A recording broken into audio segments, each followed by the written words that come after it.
to 1984 by George Orwell. Part 3. He did not know where he was. Presumably he was in the Ministry of Love, but there was no way of making certain. He was in a high-ceilinged, windowless cell with walls of glittering white porcelain. Concealed lamps flooded it with cold light, and there was a low, steady humming sound which he supposed had something to do with the air supply. A bench or shelf just wide enough to sit on ran round the wall, broken only by the door, and at the end opposite the door a lavatory pan with no wooden seat. There were 4 telescreens, one in each wall. There was a dull aching in his belly. It had been there ever since they had bundled him into the closed van and driven him away. But he was also hungry, with a gnawing, unwholesome kind of hunger. It might be 24 hours since he had eaten, it might be 36. He still did not know, probably never would know, whether it had been morning or evening when they arrested him. Since he was arrested, he had not been fed. He sat as still as he could on the narrow bench, with his hands crossed on his knee. He had already learned to sit still. If you made unexpected movements, they yelled at you from the telescreen. But the craving for food was growing upon him. What he longed for above all was a piece of bread. He had an idea that there were a few breadcrumbs in the pocket of his overalls. It was even possible, he thought this because from time to time something seemed to tickle his leg, that there might be a sizable bit of crust there. In the end, the temptation to find out overcame his fear. He slipped a hand into his pocket. "Smith!" yelled a voice from the telescreen. 6079 Smith W. Hands out of pockets in the cells. He sat still again, his hands crossed on his knee. Before being brought here, he had been taken to another place, which must have been an ordinary prison or a temporary lock-up used by the patrols. He did not know how long he had been there. Some hours, at any rate. With no clocks and no daylight, it was hard to gauge the time. It was a noisy, evil-smelling place. They had put him into a cell similar to the one he was in now, but filthily dirty and at all times crowded by 10 or 15 people. The majority of them were common criminals, but there were a few political prisoners among them. He had sat silent against the wall, jostled by dirty bodies, too preoccupied by fear and the pain in his belly to take much interest in his surroundings, but still noticing the astonishing difference in demeanour between the party prisoners and the others. The party prisoners were always silent and terrified, but the ordinary criminals seemed to care nothing for anybody. They yelled insults at the guards, fought back fiercely when their belongings were impounded, wrote obscene words on the floor, ate smuggled food which they produced from mysterious hiding places in their clothes, and even shouted down the telescreen when it tried to restore order. On the other hand, some of them seemed to be on good terms with the guards, called them by nicknames, and tried to wheedle cigarettes through the spy-hole in the door. The guards, too, treated the common criminals with a certain forbearance, even when they had to handle them roughly. There was much talk about the forced labour camps to which most of the prisoners expected to be sent. It was all right in the camps, he gathered, so long as you had good contacts and knew the ropes. There were bribery, favouritism, and racketeering of every kind. There were homosexuality and prostitution. There was even illicit alcohol distilled from potatoes. The positions of trust were given only to the common criminals, especially the gangsters and the murderers, who formed a sort of aristocracy. All the dirty jobs were done by the politicals. There was a constant come and go of prisoners of every description. Drug peddlers, thieves, bandits, black marketeers, drunks, prostitutes. Some of the drunks were so violent that the other prisoners had to combine to suppress them. An enormous wreck of a woman, aged about 60, with great tumbling breasts and thick coils of white hair which had come down in her struggles, was carried in, kicking and shouting, by 4 guards who had hold of her, one at each corner. They wrenched off the boots with which she had been trying to kick them and dumped her down across Winston's lap, almost breaking his thigh bones. The woman hoisted herself upright and followed them out with a yell of, "Fucking bastards!" Then, noticing that she was sitting on something uneven, she slid off Winston's knees onto the bench. "Beg pardon, dearie," she said. "I wouldn't have sat on you, only the buggers put me there. They don't know how to treat a lady, do they?" She paused, patted her breast, and belched. "Pardon," she said. "I ain't myself quite." She leaned forward and vomited copiously on the floor. "That's better," she said, leaning back with closed eyes. "Never keep it down, that's what I say. Get it up while it's fresh on your stomach, like." She revived, turned to have another look at Winston, and seemed immediately to take a fancy to him. She put a vast arm round his shoulder and drew him toward her, breathing beer and vomit into his face. "What's your name, dearie?" she said. "Smith," said Winston. "Smith," said the woman. "That's funny. My name's Smith, too. Why," she added sentimentally, "I might be your mother." She might, thought Winston, be his mother. She was about the right age and physique, and it was probable that people changed somewhat after 20 years in a forced labour camp. No one else had spoken to him. To a surprising extent, the ordinary criminals ignored the party prisoners. The Pollets, they called them, with a sort of uninterested contempt. The party prisoners seemed terrified of speaking to anybody, and above all of speaking to one another. Only once, when two party members, both women, were pressed close together on the bench, he overheard amid the din of voices a few hurriedly whispered words, and in particular a reference to something called Room 101, which he did not understand. It might be 2 or 3 hours ago that they had brought him here. The dull pain in his belly never went away, but sometimes it grew better and sometimes worse, and his thoughts expanded or contracted accordingly. When it grew worse, he thought only of the pain itself and of his desire for food. When it grew better, panic took hold of him. There were moments when he foresaw the things that would happen to him with such actuality that his heart galloped and his breath stopped. He felt the smash of truncheons on his elbows and iron-shod boots on his shins. He saw himself grovelling on the floor, screaming for mercy through broken teeth. He hardly thought of Julia. He could not fix his mind on her. He loved her and would not betray her, but that was only a fact. Known as he knew the rules of arithmetic, he felt no love for her, and he hardly even wondered what was happening to her. He thought oftener of O'Brien with a flickering hope. O'Brien must know that he had been arrested. The Brotherhood, he had said, never tried to save its members, but there was the razor blade. They would send the razor blade if they could. There would be perhaps 5 seconds before the guards could rush into the cell. The blade would bite into him with a sort of burning coldness, and even the fingers that held it would be cut to the bone. Everything came back to his sick body, which shrank, trembling from the smallest pain. He was not certain that he would use the razor blade, even if he got the chance. It was more natural to exist from moment to moment, accepting another 10 minutes' life, even with the certainty that there was torture at the end of it. Sometimes he tried to calculate the number of porcelain bricks in the walls of the cell. It should have been easy, but he always lost count at some point or another.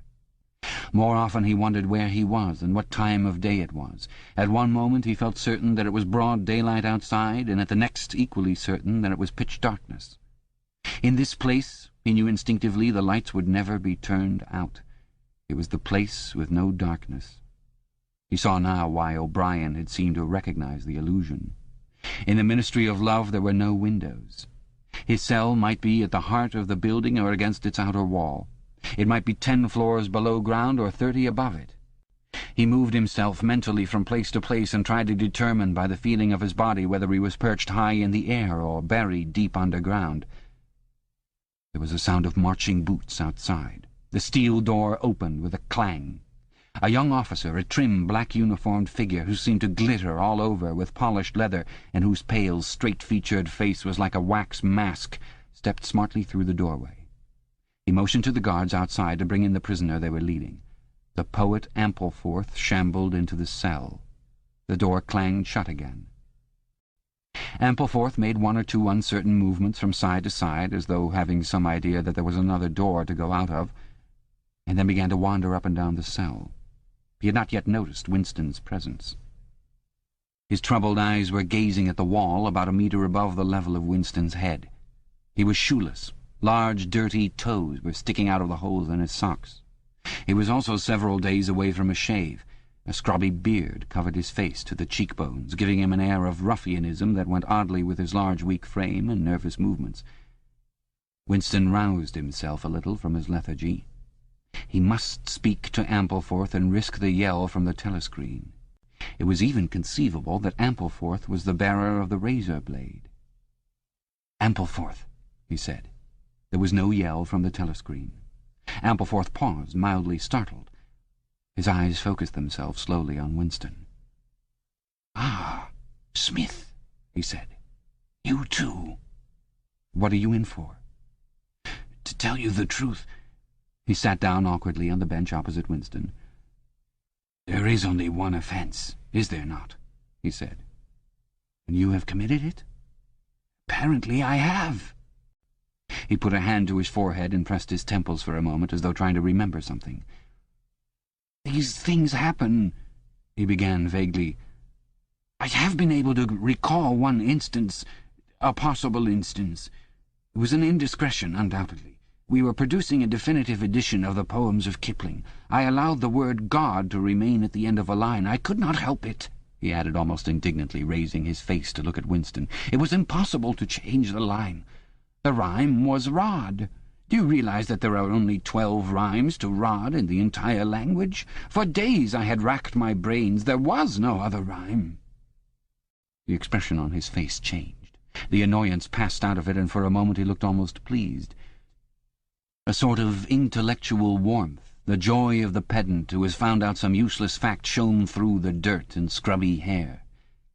"Has it ever occurred to you," he said, "that the whole history of English poetry has been determined by the fact that the English language lacks rhymes?" No, that particular thought had never occurred to Winston. Nor, in the circumstances, did it strike him as very important or interesting. "Do you know what time of day it is?" he said. Ampleforth looked startled again. "I'd hardly thought about it. They arrested me, it could be 2 days ago, perhaps 3. His eyes flitted round the walls as though he half expected to find a window somewhere. "There is no difference between night and day in this place. I do not see how one can calculate the time." They talked desultorily for some minutes, then, without apparent reason, a yell from the telescreen bade them be silent. Winston sat quietly, his hands crossed. Ampleforth, too large to sit in comfort on the narrow bench, fidgeted from side to side, clasping his lank hands first round one knee, then round the other. The telescreen barked at him to keep still. Time passed. 20 minutes, an hour, it was difficult to judge. Once more there was a sound of boots outside. Winston's entrails contracted. Soon, very soon, perhaps in 5 minutes, perhaps now, the tramp of boots would mean that his own turn had come. The door opened.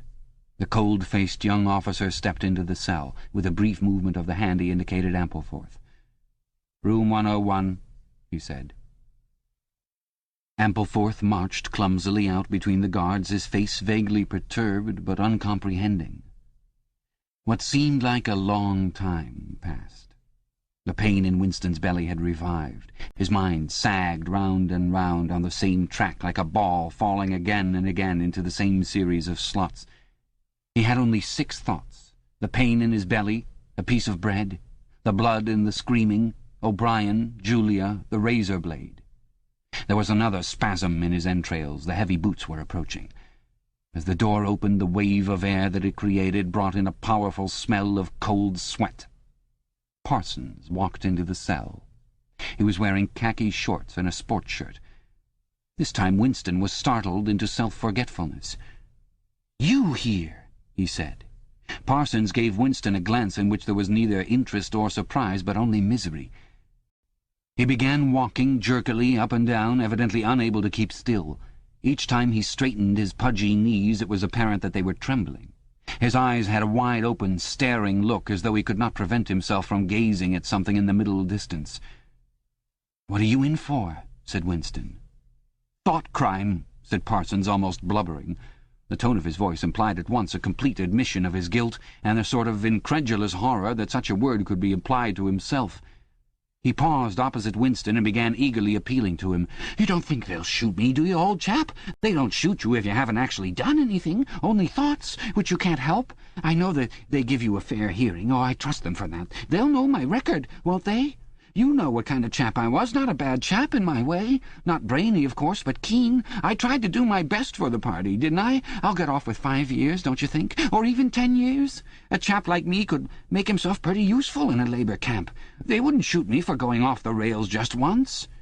"Are you guilty?" said Winston. "Of course I'm guilty!" cried Parsons with a servile glance at the telescreen. "You don't think the party would arrest an innocent man, do you?" His frog-like face grew calmer, and even took on a slightly sanctimonious expression. "Thought crime is a dreadful thing, old man," he said sententiously. "It's insidious. It can get hold of you without your even knowing it. You know how it got hold of me? In my sleep. Yes, that's a fact. There I was, working away, trying to do my bit. Never knew I had any bad stuff in my mind at all. And then I started talking in my sleep. Do you know what they heard me saying?" He sank his voice, like someone who is obliged for medical reasons to utter an obscenity. Down with Big Brother. Yes, I said that. Said it over and over again, it seems. Between you and me, old man, I'm glad they got me before it went any further. Do you know what I'm going to say to them when I go up before the tribunal? Thank you. I'm going to say thank you for saving me before it was too late. Who denounced you? Said Winston. It was my little daughter, said Parsons with a sort of doleful pride. She listened at the keyhole, heard what I was saying, and nipped off to the patrols the very next day. Pretty smart for a nipper of 7, huh? I don't bear her any grudge for it. In fact, I'm proud of her. It shows I brought her up in the right spirit, anyway. He made a few more jerky movements up and down, several times casting a longing glance at the lavatory pan. Then he suddenly ripped down his shorts. "Excuse me, old man," he said. "I can't help it. It's the waiting." He plumped his large posteriors onto the lavatory pan. Winston covered his face with his hands. "Smith!" yelled the voice from the telescreen. 6079 Smith W. Uncover your face. No faces covered in the cells. Winston uncovered his face. Parsons used the lavatory loudly and abundantly. It then turned out that the plug was defective and the cells stank abominably for hours afterwards. Parsons was removed. More prisoners came and went mysteriously. One, a woman, was consigned to room 101, and Winston noticed seemed to shrivel and turn a different colour when she heard the words. A time came when, if it had been morning when he was brought here, it would be afternoon, or if it had been afternoon, then it would be midnight. There were 6 prisoners in the cell, men and women. All sat very still. Opposite Winston there sat a man with a chinless, toothy face, exactly like that of some large, harmless rodent. His fat, mottled cheeks were so pouched at the bottom that it was difficult not to believe that he had little stores of food tucked away there. His pale grey eyes flitted timorously from face to face, and turned quickly away again when he caught anyone's eye. The door opened, and another prisoner was brought in, whose appearance sent a momentary chill through Winston. He was a commonplace, mean-looking man, who might have been an engineer or technician of some kind.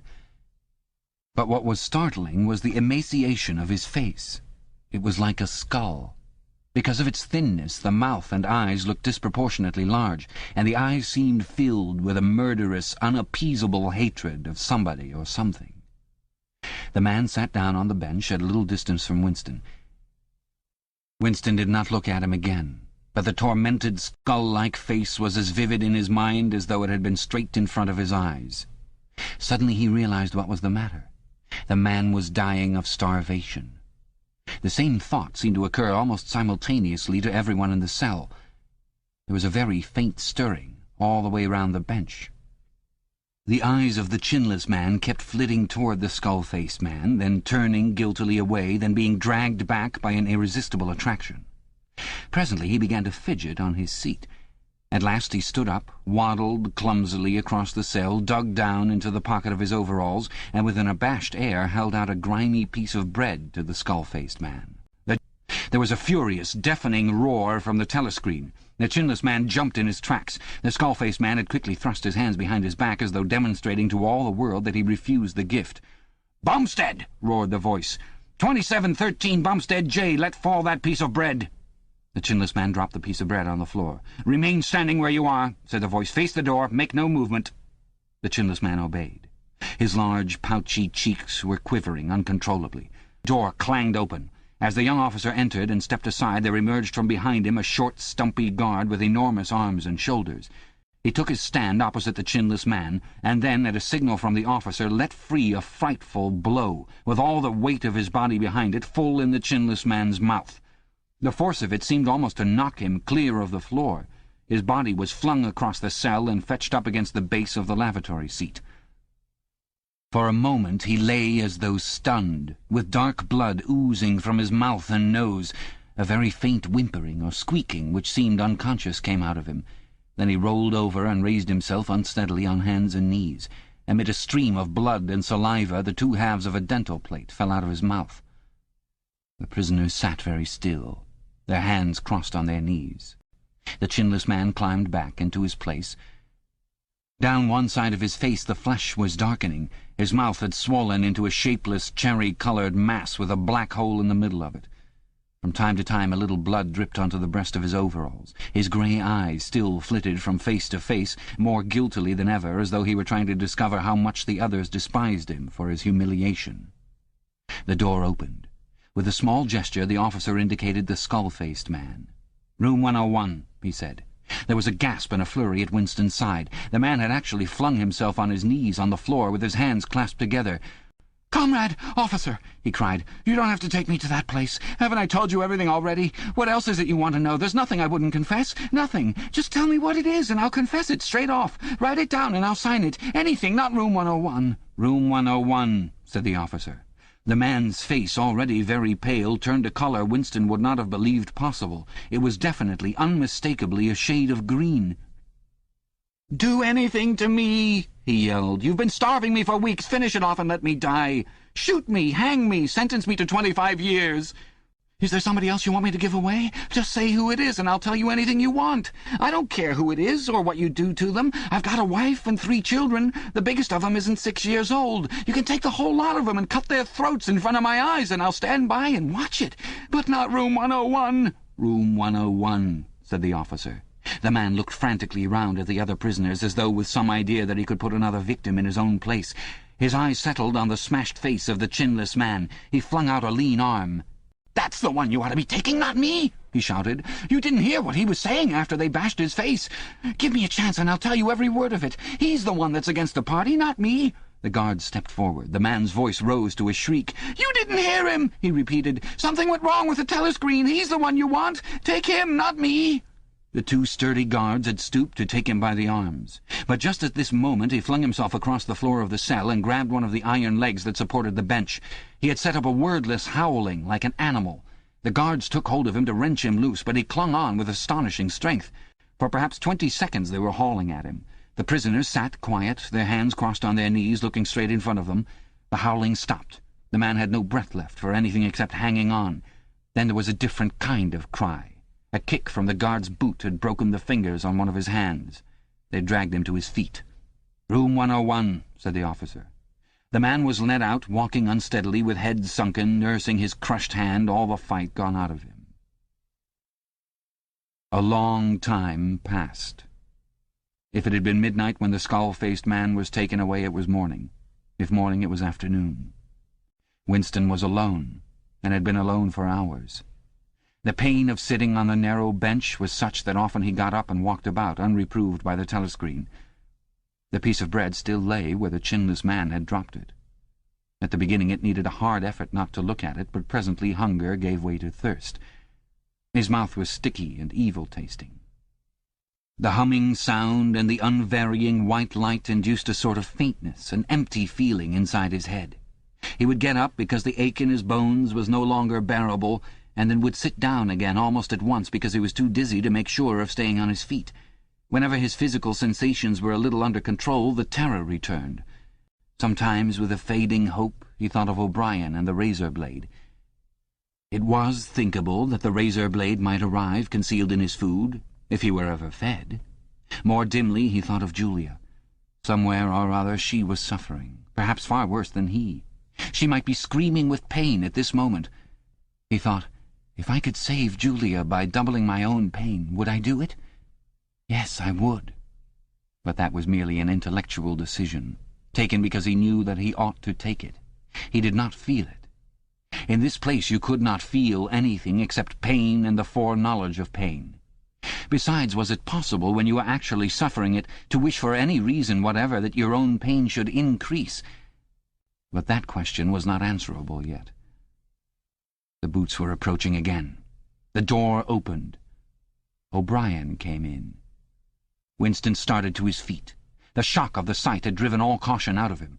For the first time in many years he forgot the presence of the telescreen. "They've got you too!" he cried. "They got me a long time ago," said O'Brien with a mild, almost regretful irony. He stepped aside. From behind him there emerged a broad-chested guard with a long black truncheon in his hand. "You knew this, Winston," said O'Brien. "Don't deceive yourself. You did know it. You have always known it." Yes, he saw now, he had always known it. But there was no time to think of that. All he had eyes for was the truncheon in the guard's hand. It might fall anywhere, on the crown, on the tip of the ear, on the upper arm, on the elbow. The elbow! He had slumped to his knees, almost paralyzed, clasping the stricken elbow with his other hand. Everything had exploded into yellow light. Inconceivable, inconceivable that one blow could cause such pain. The light cleared, and he could see the other two looking down at him. The guard was laughing at his contortions. One question, at any rate, was answered. Never for any reason on earth should you wish for an increase of pain. Of pain you could wish only one thing, that it should stop. Nothing in the world was so bad as physical pain. In the face of pain there are no heroes, he thought over and over, as he writhed on the floor, clutching uselessly at his disabled left arm. Chapter 2. He was lying on something that felt like a camp bed, except that it was higher off the ground and that he was fixed down in some way so that he could not move. Light that seemed stronger than usual was falling on his face. O'Brien was standing at his side, looking down at him intently. At the other side of him stood a man in a white coat, holding a hypodermic syringe. Even after his eyes were open, he took in his surroundings only gradually. He had the impression of swimming up into this room, from some quite different world, a sort of underwater world, far beneath it. How long he had been down there he did not know. Since the moment when they arrested him, he had not seen darkness or daylight. Besides, his memories were not continuous. There had been times when consciousness, even the sort of consciousness that one has in sleep, had stopped dead and started again after a blank interval. But whether the intervals were of days or weeks or only seconds, there was no way of knowing. With that first blow on the elbow, the nightmare had started. Later he was to realize that all that then happened was merely a preliminary, a routine interrogation to which nearly all prisoners were subjected. There was a long range of crimes, espionage, sabotage, and the like, to which everyone had to confess as a matter of course. The confession was a formality, though the torture was real. How many times he had been beaten, how long the beatings had continued, he could not remember. Always there were 5 or 6 men in black uniforms at him simultaneously. Sometimes it was fists, sometimes it was truncheons, sometimes it was steel rods, sometimes it was boots. There were times when he rolled about the floor as shameless as an animal, writhing his body this way and that in an endless, hopeless effort to dodge the kicks, and simply inviting more and yet more kicks, in his ribs, in his belly, on his elbows, on his shins, in his groin, in his testicles, on the bone at the base of his spine. There were times when it went on until the cruel, wicked, unforgivable thing seemed to him not that the guards continued to beat him, but that he could not force himself into losing consciousness. There were times when his nerves so forsook him that he began shouting for mercy even before the beating began, when the mere sight of a fist drawn back for a blow was enough to make him pour forth a confession of real and imaginary crimes. There were other times when he started out with the resolve of confessing nothing, when every word had to be forced out of him between gasps of pain, and there were times when he feebly tried to compromise, when he said to himself, "I will confess, but not yet. I must hold out till the pain becomes unbearable. 3 more kicks, 2 more kicks, and then I will tell them what they want." Sometimes he was beaten till he could hardly stand, then flung like a sack of potatoes under the stone floor of a cell, left to recuperate for a few hours, and then taken out and beaten again. There were also longer periods of recovery. He remembered them dimly because they were spent chiefly in a sleep or stupor. He remembered a cell with a plank bed, a sort of shelf sticking out from the wall, and a tin wash-basin, and meals of hot soup and bread, and sometimes coffee. He remembered a surly barber arriving to scrape his chin and crop his hair, and businesslike, unsympathetic men in white coats feeling his pulse, tapping his reflexes, turning up his eyelids, running harsh fingers over him in search of broken bones, and shooting needles into his arm to make him sleep. The beatings grew less frequent, and became mainly a threat, a horror to which he could be sent back at any moment when his answers were unsatisfactory. His questioners now were not ruffians in black uniforms, but party intellectuals, little rotund men with quick movements and flashing spectacles, who worked on him in relays over periods which lasted, he thought he could not be sure, 10 or 12 hours at a stretch. These other questioners saw to it that he was in constant slight pain, but it was not chiefly pain that they relied on. They slapped his face, wrung his ears, pulled his hair, made him stand on one leg, refused him leave to urinate, shone glaring lights in his face until his eyes ran with water. But the aim of this was simply to humiliate him and destroy his power of arguing and reasoning. Their real weapon was the merciless questioning that went on and on, hour after hour, tripping him up, laying traps for him, twisting everything that he said, convicting him at every step of lies and self-contradiction, until he began weeping as much from shame as from nervous fatigue. Sometimes he would weep 6 times in a single session. Most of the time they screamed abuse at him and threatened at every hesitation to deliver him over to the guards again, but sometimes they would suddenly change their tune, call him comrade, appeal to him in the name of Ingsoc and Big Brother, and ask him sorrowfully whether even now he had not enough loyalty to the party left to make him wish to undo the evil he had done. When his nerves were in rags after hours of questioning, even this appeal could reduce him to snivelling tears. In the end, the nagging voices broke him down more completely than the boots and fists of the guards. He became simply a mouth that uttered, a hand that signed whatever was demanded of him. His sole concern was to find out what they wanted him to confess, and then confess it quickly, before the bullying started anew. He confessed to the assassination of eminent party members, the distribution of seditious pamphlets, embezzlement of public funds, sale of military secrets, sabotage of every kind. He confessed that he had been a spy in the pay of the East Asian government as far back as 1968. He confessed that he was a religious believer, an admirer of capitalism, and a sexual pervert. He confessed that he had murdered his wife, although he knew, and his questioners must have known, that his wife was still alive. He confessed that for years he had been in personal touch with Goldstein and had been a member of an underground organization which had included almost every human being he had ever known. It was easier to confess everything and implicate everybody. Besides, in a sense, it was all true. It was true that he had been the enemy of the party, and in the eyes of the party there was no distinction between the thought and the deed. There were also memories of another kind. They stood out in his mind disconnectedly, like pictures with blackness all round them. He was in a cell, which might have been either dark or light, because he could see nothing except a pair of eyes. Near at hand some kind of instrument was ticking, slowly and regularly. The eyes grew larger and more luminous. Suddenly he floated out of his seat, dived into the eyes, and was swallowed up. He was strapped into a chair, surrounded by dials, under dazzling lights. A man in a white coat was reading the dials. There was a tramp of heavy boots outside. The door clanged open. The waxen-faced officer marched in, followed by 2 guards. "Room 101, said the officer. The man in the white coat did not turn around. He did not look at Winston either. He was looking only at the dials. He was strolling down a mighty corridor, a kilometre wide, full of glorious golden light, roaring with laughter and shouting out confessions at the top of his voice. He was confessing everything, even the things he had succeeded in holding back under the torture. He was relating the entire history of his life to an audience who knew it already.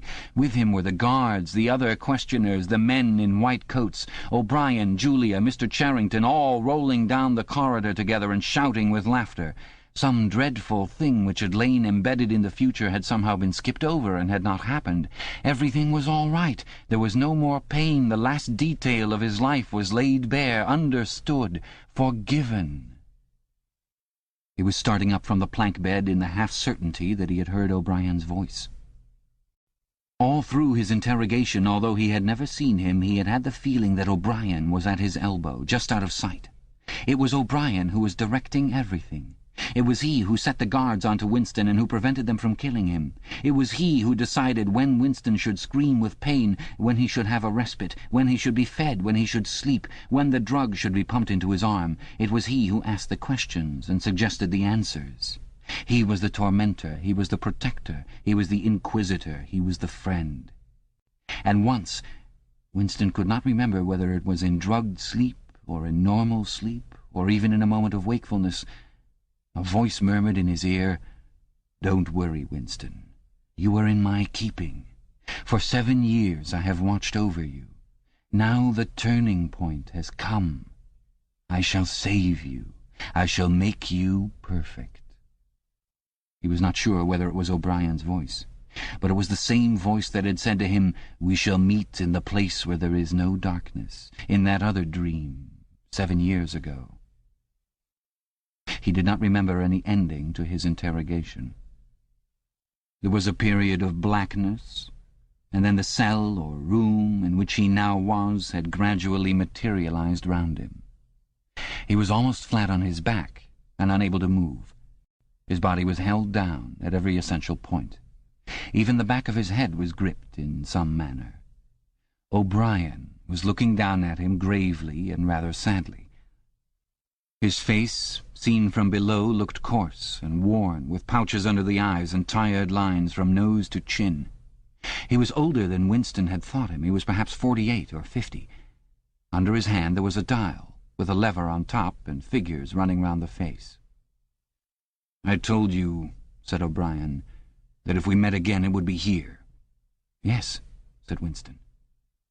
Without any warning except a slight movement of O'Brien's hand, a wave of pain flooded his body. It was a frightening pain, because he could not see what was happening, and he had the feeling that some mortal injury was being done to him. He did not know whether the thing was really happening, or whether the effect was electrically produced, but his body was being wrenched out of shape. The joints were being slowly torn apart. Although the pain had brought the sweat out on his forehead, the worst of all was the fear that his backbone was about to snap. He set his teeth and breathed hard through his nose, trying to keep silent as long as possible. "You are afraid," said O'Brien, watching his face, "that in another moment something is going to break.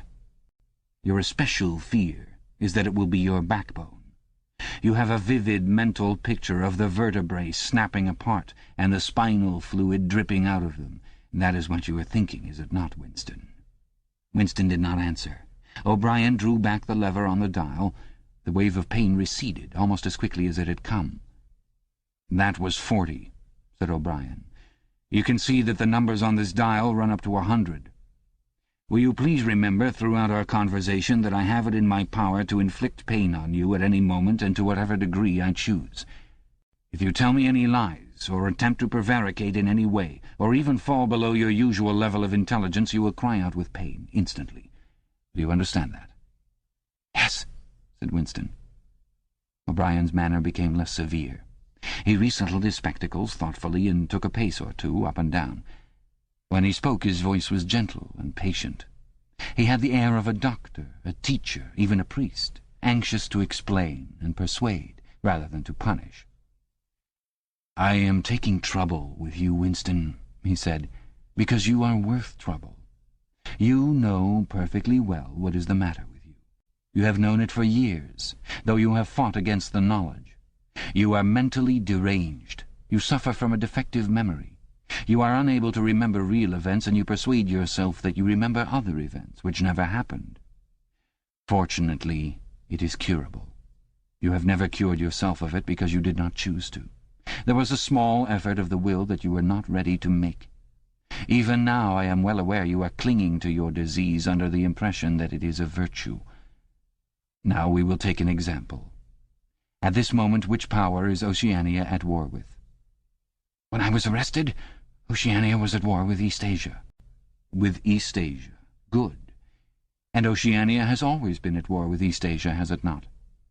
Winston drew in his breath. He opened his mouth to speak, and then did not speak. He could not take his eyes away from the dial. "The truth, please, Winston. Your truth. Tell me what you think you remember." "I remember that until only a week before I was arrested, we were not at war with East Asia at all. We were in alliance with them. The war was against Eurasia. That had lasted for 4 years. Before that—" O'Brien stopped him with a movement of the hand. "Another example," he said. "Some years ago you had a very serious delusion indeed. You believed that 3 men, 3 one-time party members named Jones, Aronson, and Rutherford, men who were executed for treachery and sabotage after making the fullest possible confession, were not guilty of the crimes they were charged with. You believed that you had seen unmistakable documentary evidence proving that their confessions were false. There was a certain photograph about which you had a hallucination. You believed that you had actually held it in your hands. It was a photograph something like this." An oblong slip of newspaper had appeared between O'Brien's fingers. For perhaps 5 seconds it was within the angle of Winston's vision. It was a photograph, and there was no question of its identity. It was the photograph. It was another copy of the photograph of Jones, Aronson, and Rutherford at the party function in New York, which he had chanced upon 11 years ago and promptly destroyed. For only an instant it was before his eyes, then it was out of sight again. But he had seen it. Unquestionably he had seen it. He made a desperate, agonizing effort to wrench the top half of his body free. It was impossible to move so much as a centimetre in any direction. For the moment he had even forgotten the dial. All he wanted was to hold the photograph in his fingers again, or at least to see it. "It exists!" he cried. "No," said O'Brien. He stepped across the room. There was a memory hole in the opposite wall. O'Brien lifted the grating. Unseen, the frail slip of paper was whirling away on the current of warm air. It was vanishing in a flash of flame. O'Brien turned away from the wall. "Ashes," he said. "Not even identifiable ashes. Dust. It does not exist. It never existed." "But it did exist. It does exist. It exists in memory. I remember it. You remember it." "I do not remember it," said O'Brien. Winston's heart sank. That was doublethink. He had a feeling of deadly helplessness. If he could have been certain that O'Brien was lying, it would not have seemed to matter. But it was perfectly possible that O'Brien had really forgotten the photograph. And if so, then already he would have forgotten his denial of remembering it and forgotten the act of forgetting. How could one be sure that it was simply trickery? Perhaps that lunatic dislocation in the mind could really happen. That was the thought that defeated him. O'Brien was looking down at him speculatively. More than ever he had the air of a teacher taking pains with a wayward but promising child. "There is a party slogan dealing with control of the past," he said. "Repeat it, if you please." "Who controls the past controls the future. Who controls the present controls the past," repeated Winston obediently. "Who controls the present controls the past," said O'Brien, nodding his head with slow approval. "Is it your opinion, Winston, that the past has real existence?" Again the feeling of helplessness descended upon Winston. His eyes flitted toward the dial. He not only did not know whether yes or no was the answer that would save him from pain, he did not even know which answer he believed to be the true one. O'Brien smiled faintly. "You are no metaphysician, Winston," he said. "Until this moment you never had considered what is meant by existence. I will put it more precisely. Does the past exist concretely in space? Is there somewhere or other a place, a world of solid objects, where the past is still happening?" "No." "Then where does the past exist, if at all?" "In records. It is written down." "In records. And?" "In the mind, in human memories." "In memory. Very well, then. We, the party, control all records, and we control all memories. Then we control the past, do we not?" "But how can you stop people remembering things?" cried Winston, again momentarily forgetting the dial. "It is involuntary. It is outside oneself. How can you control memory? You have not controlled mine." O'Brien's manner grew stern again. He laid his hand on the dial. "On the contrary," he said, "you have not controlled it. That is what has brought you here. You are here because you have failed in humility and self-discipline. You would not make the act of submission which is the price of sanity. You preferred to be a lunatic, a minority of one. Only the disciplined mind can see reality, Winston. You believe that reality is something objective, external, existing in its own right. You also believe that the nature of reality is self-evident. When you delude yourself into thinking that you see something, you assume that everyone else sees the same thing as you. But I tell you, Winston, that reality is not external. Reality exists in the human mind and nowhere else. Not in the individual mind, which can make mistakes, and in any case soon perishes. Only in the mind of the party, which is collective and immortal. Whatever the party holds to be truth is truth. It is impossible to see reality except by looking through the eyes of the party. That is the fact that you have got to relearn, Winston. It needs an act of self-destruction, an effort of the will. You must humble yourself before you can become sane." He paused for a few moments, as though to allow what he had been saying to sink in. "Do you remember," he went on, "writing in your diary, 'Freedom is the freedom to say that 2 + 2 make 4'? "Yes," said Winston. O'Brien held up his left hand, its back toward Winston, with the thumb hidden and the 4 fingers extended. "How many fingers am I holding up, Winston?" 4. And if the party says that it is not 4 but 5, then how many? 4. The word ended in a gasp of pain. The needle of the dial had shot up to 55. The sweat had sprung out all over Winston's body. The air tore into his lungs and issued again in deep groans which even by clenching his teeth he could not stop. O'Brien watched him, the 4 fingers still extended. He drew back the lever. This time the pain was only slightly eased. "How many fingers, Winston?" 4. The needle went up to 60. "How many fingers, Winston?" 4! 4!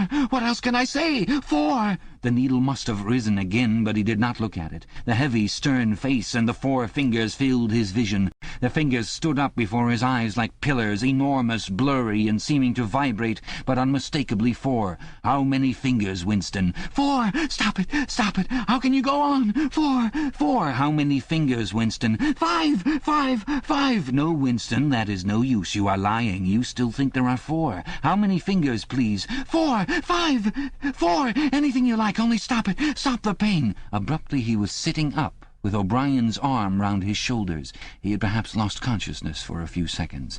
The bonds that had held his body down were loosened. He felt very cold. He was shaking uncontrollably. His teeth were chattering. The tears were rolling down his cheeks. For a moment he clung to O'Brien like a baby, curiously comforted by the heavy arm round his shoulders.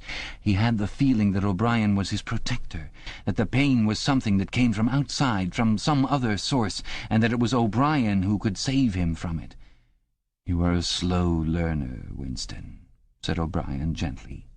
"How can I help it?" he blubbered. "How can I help seeing what is in front of my eyes? 2 and 2 are 4. "Sometimes, Winston. Sometimes they are 5. Sometimes they are 3. Sometimes they are all of them at once. You must try harder. It is not easy to become sane." He laid Winston down on the bed. The grip on his limbs tightened again, but the pain had ebbed away and the trembling had stopped, leaving him merely weak and cold. O'Brien motioned with his head to the man in the white coat who had stood immobile throughout the proceedings. The man in the white coat bent down and looked closely into Winston's eyes, felt his pulse, laid an ear against his chest, tapped here and there, then he nodded to O'Brien. "Again," said O'Brien. The pain flowed into Winston's body. The needle must be at 70, 75. He had shut his eyes this time. He knew that the fingers were still there, and still 4. All that mattered was somehow to stay alive until the spasm was over. He had ceased to notice whether he was crying out or not. The pain lessened again. He opened his eyes. O'Brien had drawn back the lever. "How many fingers, Winston?" 4. I suppose there are 4. I would see 5 if I could. I am trying to see 5. "Which do you wish? To persuade me that you see 5, or really to see them?" "Really to see them." "Again," said O'Brien. Perhaps the needle was at 80, 90. Winston could only intermittently remember why the pain was happening. Behind his screwed-up eyelids a forest of fingers seemed to be moving in a sort of dance, weaving in and out, disappearing behind one another and reappearing again. He was trying to count them. He could not remember why. He knew only that it was impossible to count them, and that this was somehow due to the mysterious identity between 5 and 4. The pain died down again. When he opened his eyes, it was to find that he was still seeing the same thing. Innumerable fingers, like moving trees, were still streaming past in either direction, crossing and recrossing. He shut his eyes again. "How many fingers am I holding up, Winston?" "I don't know. I don't know.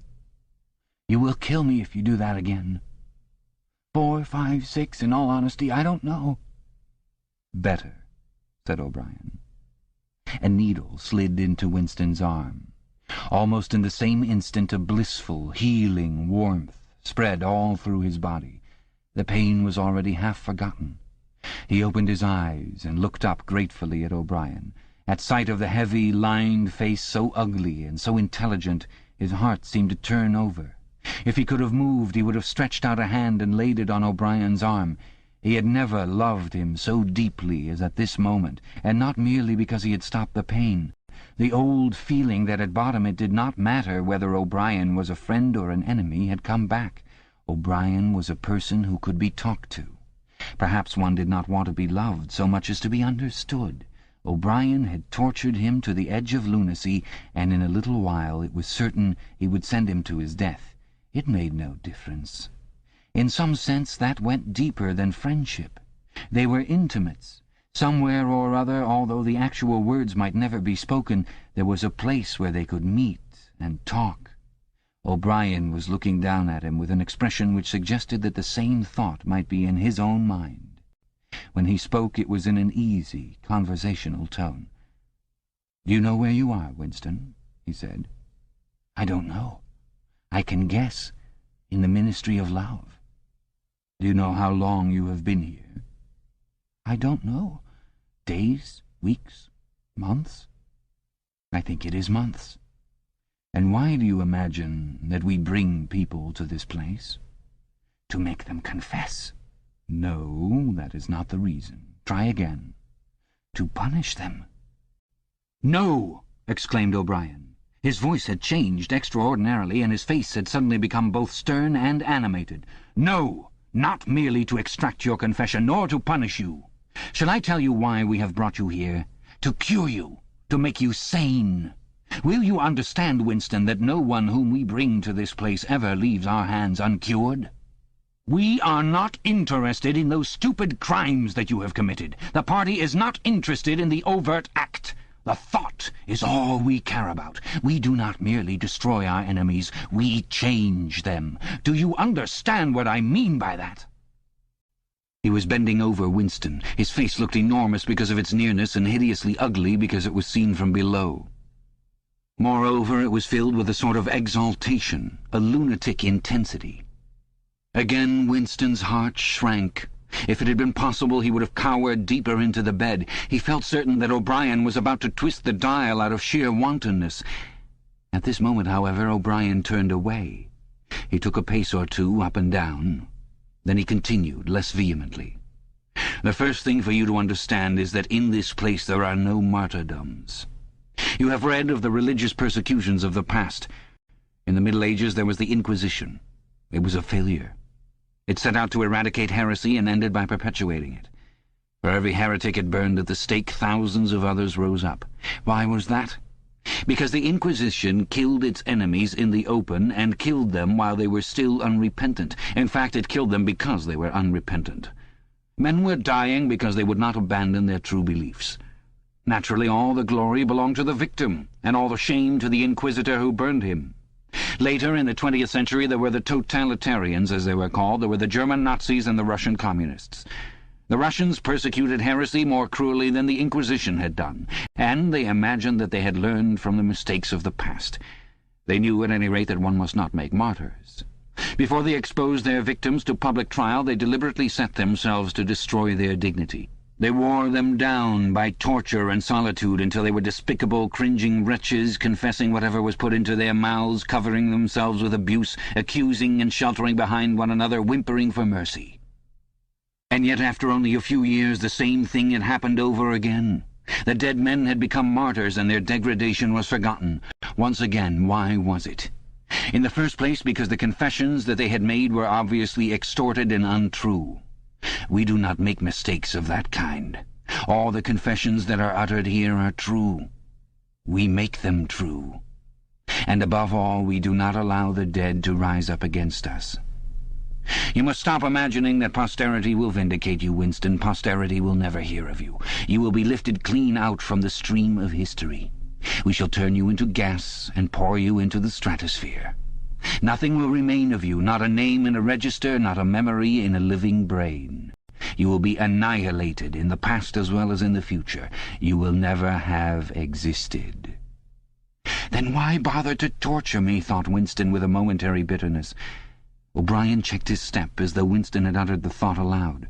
His large, ugly face came nearer, with the eyes a little narrowed. "You are thinking," he said, "that since we intend to destroy you utterly so that nothing that you say or do can make the smallest difference, in that case why do we go to the trouble of interrogating you first? That is what you were thinking, was it not?" "Yes," said Winston. O'Brien smiled slightly. "You are a flaw in the pattern, Winston. You are a stain that must be wiped out. Did I not tell you just now that we are different from the persecutors of the past? We are not content with negative obedience, nor even with the most abject submission. When finally you surrender to us, it must be of your own free will. We do not destroy the heretic because he resists us. So long as he resists us, we never destroy him. We convert him. We capture his inner mind. We reshape him. We burn all evil and all illusion out of him. We bring him over to our side, not in appearance, but genuinely, heart and soul. We make him one of ourselves before we kill him. It is intolerable to us that an erroneous thought should exist anywhere in the world, however secret and powerless it may be. Even in the instant of death we cannot permit any deviation. In the old days the heretic walked to the stake, still a heretic, proclaiming his heresy, exulting in it. Even the victim of the Russian purges could carry rebellion locked up in his skull as he walked down the passage waiting for the bullet. But we make the brain perfect before we blow it out. The command of the old despotisms was, "Thou shalt not." The command of the totalitarians was, "Thou shalt." Our command is, "Thou art." No one whom we bring to this place ever stands out against us. Everyone is washed clean. Even those 3 miserable traitors in whose innocence you once believed, Jones, Aronson, and Rutherford, in the end we broke them down. I took part in their interrogation myself. I saw them gradually worn down, whimpering, grovelling, weeping. And in the end it was not with pain or fear, only with penitence. By the time we had finished with them, they were only the shells of men. There was nothing left in them except sorrow for what they had done and love of Big Brother. It was touching to see how they loved him. They begged to be shot quickly so that they could die while their minds were still clean. His voice had grown almost dreamy. The exaltation, the lunatic enthusiasm was still in his face. He is not pretending, thought Winston. He is not a hypocrite. He believes every word he says. What most oppressed him was the consciousness of his own intellectual inferiority. He watched the heavy yet graceful form strolling to and fro, in and out of the range of his vision. O'Brien was a being in all ways larger than himself. There was no idea that he had ever had, or could have, that O'Brien had not long ago known, examined, and rejected. His mind contained Winston's mind. But in that case, how could it be true that O'Brien was mad? It must be he, Winston, who was mad. O'Brien halted and looked down at him. His voice had grown stern again. "Do not imagine that you will save yourself, Winston, however completely you surrender to us. No one who has once gone astray is ever spared, and even if we choose to let you live out the natural term of your life, still you would never escape from us. What happens to you here is forever. Understand that in advance. We shall crush you down to the point from which there is no coming back. Things will happen to you from which you could not recover if you lived 1,000 years. Never again will you be capable of ordinary human feeling. Everything will be dead inside you.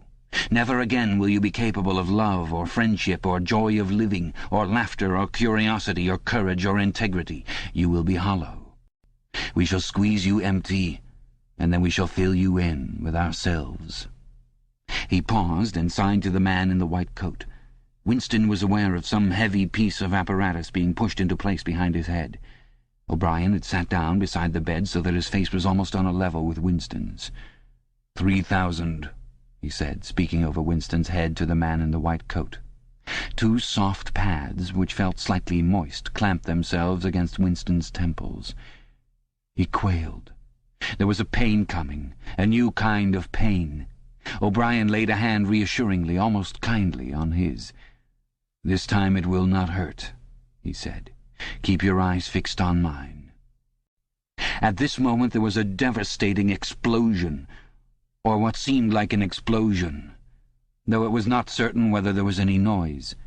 There was undoubtedly a blinding flash of light. Winston was not hurt, only prostrated. Although he had already been lying on his back when the thing happened, he had a curious feeling that he had been knocked into that position. A terrific, painless blow had flattened him out. Also, something had happened inside his head. As his eyes regained their focus, he remembered who he was and where he was, and recognized the face that was gazing into his own. But somewhere or other there was a large patch of emptiness, as though a piece had been taken out of his brain. "It will not last," said O'Brien. "Look me in the eyes. What country is Oceania at war with?" Winston thought. He knew what was meant by Oceania, and that he himself was a citizen of Oceania. He also remembered Eurasia and Eastasia, but who was at war with whom he did not know. In fact, he had not been aware that there was any war. "I don't remember." "Oceania is at war with Eastasia. Do you remember now?" "Yes." "Oceania has always been at war with Eastasia. Since the beginning of your life, since the beginning of the party, since the beginning of history, the war has continued without a break, always the same war. Do you remember that?" "Yes." 11 years ago you created a legend about 3 men who had been condemned to death for treachery. You pretended that you had seen a piece of paper which proved them innocent. No such piece of paper ever existed. You invented it, and later you grew to believe in it. You remember now the very moment at which you first invented it. Do you remember that?" "Yes." "Just now I held up the fingers of my hand to you. You saw 5 fingers. Do you remember that?" "Yes." O'Brien held up the fingers of his left hand with the thumb concealed. "There are 5 fingers there. Do you see 5 fingers?" "Yes." And he did see them, for a fleeting instant, before the scenery of his mind changed. He saw 5 fingers, and there was no deformity. Then everything was normal again. Then the old fear, the hatred, and the bewilderment came crowding back again. But there had been a moment, he did not know how long, 30 seconds perhaps, of luminous certainty, when each new suggestion of O'Brien's had filled up a patch of emptiness and become absolute truth, and when 2 and 2 could have been 3 as easily as 5 if that were what was needed. It had faded out before O'Brien had dropped his hand. But though he could not recapture it, he could remember it, as one remembers a vivid experience at some remote period of one's life when one was in effect a different person. "You see now," said O'Brien, "that it is at any rate possible." "Yes," said Winston. O'Brien stood up with a satisfied air. Over to his left Winston saw the man in the white coat break an ampule and draw back the plunger of a syringe. O'Brien turned to Winston with a smile. In almost the old manner he resettled his spectacles on his nose. "Do you remember writing in your diary," he said, "that it did not matter whether I was a friend or an enemy, since I was at least a person who understood you and could be talked to?" "You're right. I enjoy talking to you. Your mind appeals to me. It resembles my own mind, except that you happen to be insane. Before we bring the session to an end, you can ask me a few questions, if you choose." "Any question I like?" "Anything." He saw that Winston's eyes were upon the dial. "It is switched off. What is your first question?" "What have you done with Julia?" said Winston. O'Brien smiled again. "She betrayed you, Winston. Immediately. Unreservedly. I have seldom seen anyone come over to us so promptly. You would hardly recognize her if you saw her. All her rebelliousness, her deceit, her folly, her dirty-mindedness, everything has been burned out of her. It was a perfect conversion, a textbook case." "You tortured her." O'Brien left this unanswered. "Next question," he said. "Does Big Brother exist?" "Of course he exists. The party exists. Big Brother is the embodiment of the party." "Does he exist in the same way as I exist?" "You do not exist," said O'Brien. Once again the sense of helplessness assailed him. He knew, or he could imagine, the arguments which proved his own non-existence, but they were nonsense. They were only a play on words. Did not the statement, "You do not exist," contain a logical absurdity?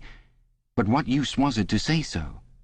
His mind shriveled as he thought of the unanswerable, mad arguments with which O'Brien would demolish him. "I think I exist," he said wearily. "I am conscious of my own identity. I was born and I shall die. I have arms and legs. I occupy a particular point in space. No other solid object can occupy the same point simultaneously. In that sense, does Big Brother exist?" "It is of no importance. He exists." Will Big Brother ever die? Of course not. How could he die? Next question. Does the Brotherhood exist? That, Winston, you will never know. If we choose to set you free when we have finished with you, and if you live to be 90 years old, still you will never learn whether the answer to that question is yes or no. As long as you live, it will be an unsolved riddle in your mind. Winston lay silent. His breast rose and fell a little faster. He still had not asked the question that had come into his mind the first. He had got to ask it, and yet it was as though his tongue would not utter it. There was a trace of amusement in O'Brien's face. Even his spectacles seemed to wear an ironical gleam. "He knows," thought Winston suddenly. "He knows what I'm going to ask." At the thought, the words burst out of him. "What is in room 101? The expression on O'Brien's face did not change. He answered dryly, "You know what is in room 101, Winston. Everyone knows what is in room 101. He raised a finger to the man in the white coat. Evidently the session was at an end.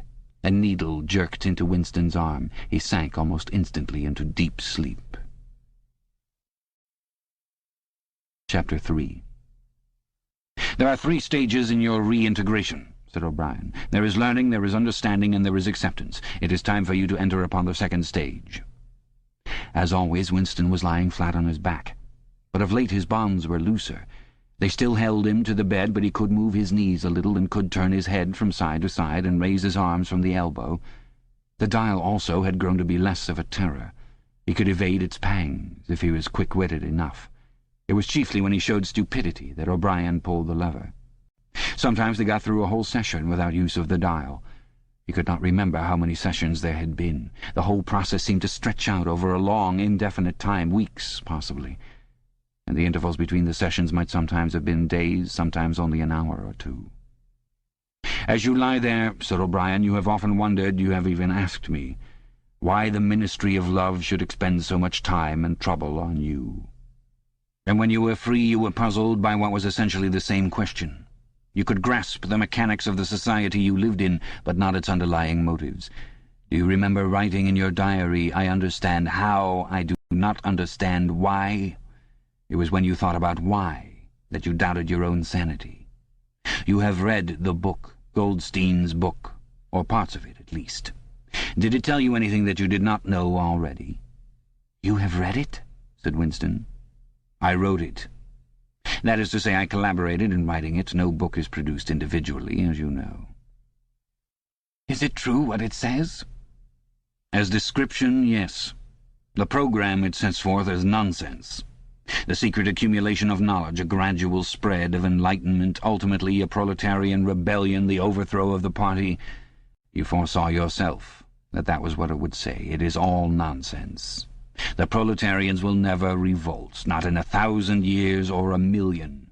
They cannot. I do not have to tell you the reason. You know it already. If you have ever cherished any dreams of violent insurrection, you must abandon them. There is no way in which the party can be overthrown. The rule of the party is forever. Make that the starting point of your thoughts." He came closer to the bed. "Forever," he repeated. "And now let us get back to the question of how and why. You understand well enough how the party maintains itself in power. Now tell me why we cling to power. What is our motive? Why should we want power? Go on, speak," he added as Winston remained silent. Nevertheless, Winston did not speak for another moment or 2. A feeling of weariness had overwhelmed him. The faint, mad gleam of enthusiasm had come back into O'Brien's face. He knew in advance what O'Brien would say, that the party did not seek power for its own ends, but only for the good of the majority, that it sought power because men in the mass were frail, cowardly creatures who could not endure liberty or face the truth, and must be ruled over and systematically deceived by others who were stronger than themselves, that the choice for mankind lay between freedom and happiness, and that for the great bulk of mankind happiness was better, that the party was the eternal guardian of the weak, a dedicated sect doing evil that good might come, sacrificing its own happiness to that of others. The terrible thing, thought Winston, the terrible thing was that when O'Brien said this he would believe it. You could see it in his face. O'Brien knew everything. 1,000 times better than Winston, he knew what the world was really like, in what degradation the mass of human beings lived, and by what lies and barbarities the party kept them there. He had understood it all, weighed it all, and it made no difference. All was justified by the ultimate purpose. What can you do, thought Winston, against the lunatic who is more intelligent than yourself, who gives your arguments a fair hearing, and then simply persists in his lunacy? "You are ruling over us for our own good," he said feebly. "You believe that human beings are not fit to govern themselves, and therefore—" He started and almost cried out. A pang of pain had shot through his body. O'Brien had pushed the lever of the dial up to 35. "That was stupid, Winston, stupid," he said. "You should know better than to say a thing like that." He pulled the lever back and continued. "Now I will tell you the answer to my question. It is this. The party seeks power entirely for its own sake. We are not interested in the good of others. We are interested solely in power. Not wealth, or luxury, or long life, or happiness, only power. Pure power. What pure power means you will understand presently. We are different from all the oligarchies of the past in that we know what we are doing. All the others, even those who resembled ourselves, were cowards and hypocrites. The German Nazis and the Russian Communists came very close to us in their methods, but they never had the courage to recognize their own motives. They pretended, perhaps they even believed, that they had seized power unwillingly and for a limited time, and that just round the corner there lay a paradise where human beings would be free and equal. We are not like that. We know that no one ever seizes power with the intention of relinquishing it. Power is not a means, it is an end. One does not establish a dictatorship in order to safeguard a revolution. One makes the revolution in order to establish the dictatorship. The object of persecution is persecution. The object of torture is torture. The object of power is power. Now do you begin to understand me?" Winston was struck as he had been struck before by the tiredness of O'Brien's face. It was strong and fleshy and brutal. It was full of intelligence and a sort of controlled passion before which he himself felt helpless. But it was tired. There were pouches under the eyes, the skin sagged from the cheekbones. O'Brien leaned over him, deliberately bringing the worn face nearer. "You are thinking," he said, "that my face is old and tired. You are thinking that I talk of power, and yet I am not even able to prevent the decay of my own body. Can you not understand, Winston, that the individual is only a cell? The weariness of the cell is the vigor of the organism. Do you die when you cut your fingernails?" He turned away from the bed and began strolling up and down again, one hand in his pocket. "We are the priests of power," he said. "God is power. But at present power is only a word so far as you are concerned. It is time for you to gather some idea of what power means. The first thing you must realize is that power is collective. The individual only has power insofar as he ceases to be an individual. You know the party slogan, 'Freedom is slavery.' Has it ever occurred to you that it is reversible? Slavery is freedom. Alone, free, the human being is always defeated.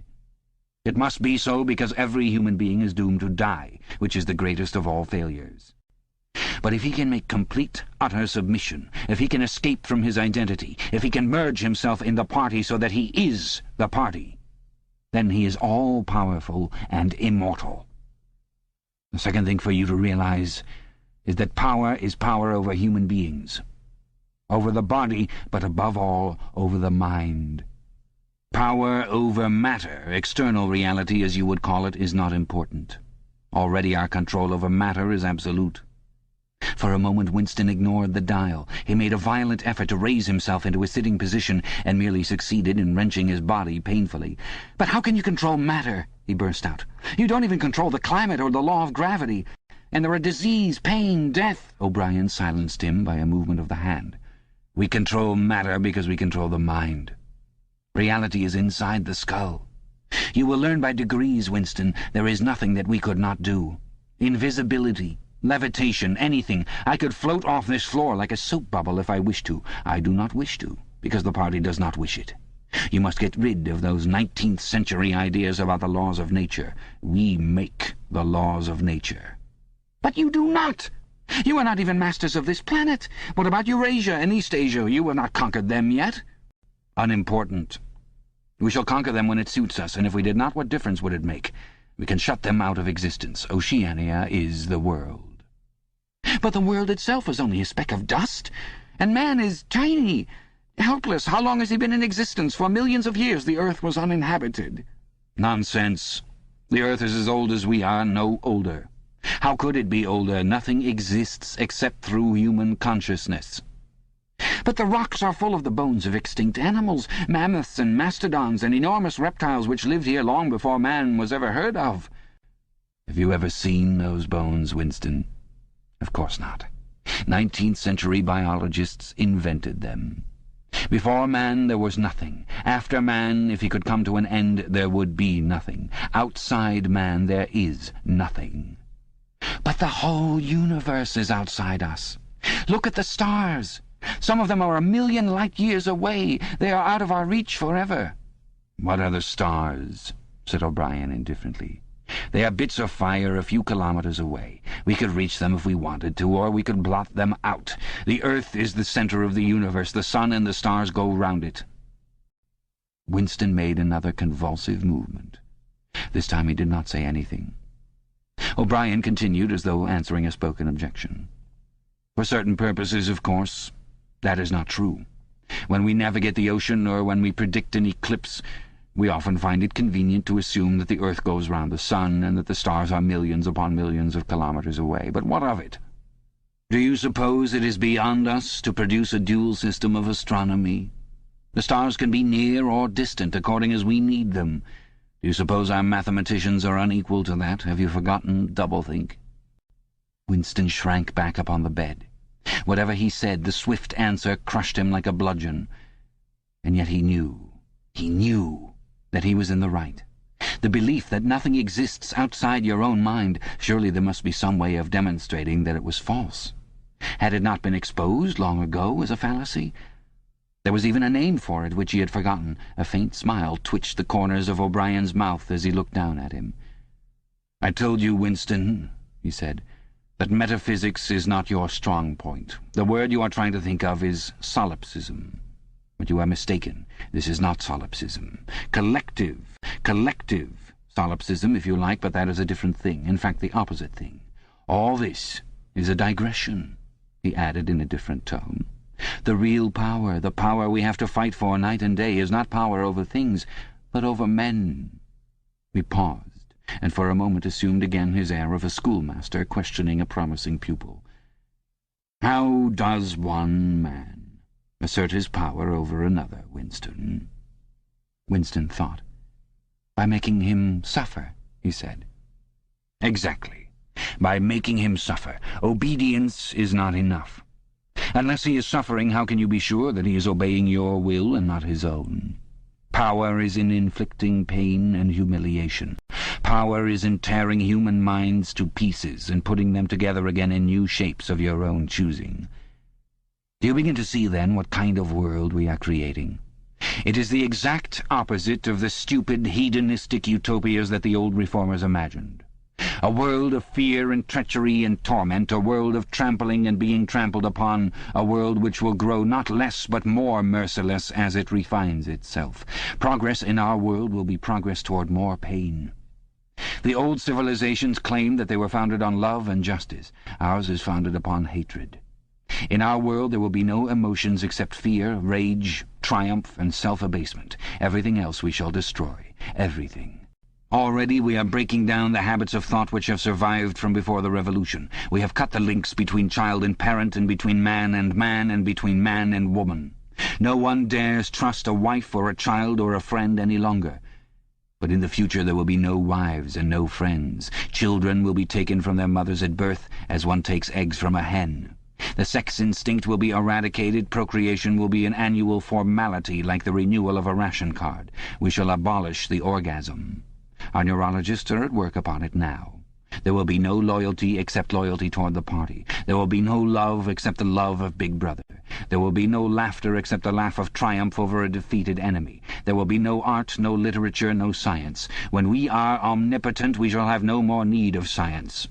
There will be no distinction between beauty and ugliness. There will be no curiosity, no employment of the process of life. All competing pleasures will be destroyed. But always, do not forget this, Winston, always there will be the intoxication of power, constantly increasing and constantly growing subtler. Always, at every moment, there will be the thrill of victory, the sensation of trampling on an enemy who is helpless. If you want a picture of the future, imagine a boot stamping on a human face forever. He paused as though he expected Winston to speak. Winston had tried to shrink back into the surface of the bed again. He could not say anything. His heart seemed to be frozen. O'Brien went on. And remember that it is forever. The face will always be there to be stamped upon. The heretic, the enemy of society, will always be there, so that he can be defeated and humiliated over again. Everything that you have undergone since you have been in our hands, all that will continue and worse. The espionage, the betrayals, the arrests, the tortures, the executions, the disappearances will never cease. It will be a world of terror as much as a world of triumph. The more the party is powerful, the less it will be tolerant. The weaker the opposition, the tighter the despotism. Goldstein and his heresies will live forever. Every day, at every moment, they will be defeated, discredited, ridiculed, spat upon, and yet they will always survive. This drama that I have played out with you during 7 years will be played out over and over again, generation after generation, always in subtler forms. Always we shall have the heretic here at our mercy, screaming with pain, broken up, contemptible, and in the end utterly penitent, saved from himself, crawling to our feet of his own accord. That is the world that we are preparing, Winston. A world of victory after victory, triumph after triumph after triumph, an endless pressing upon the nerve of power. You are beginning, I can see, to realize what that world will be like. But in the end you will do more than understand it. You will accept it, welcome it, become part of it. Winston had recovered himself sufficiently to speak. "You can't," he said weakly. "What do you mean by that remark, Winston?" "You could not create such a world as you have just described. It is a dream. It is impossible." "Why?" "It is impossible to found a civilization on fear and hatred and cruelty. It would never endure." "Why not?" "It would have no vitality. It would disintegrate. It would commit suicide." "Nonsense.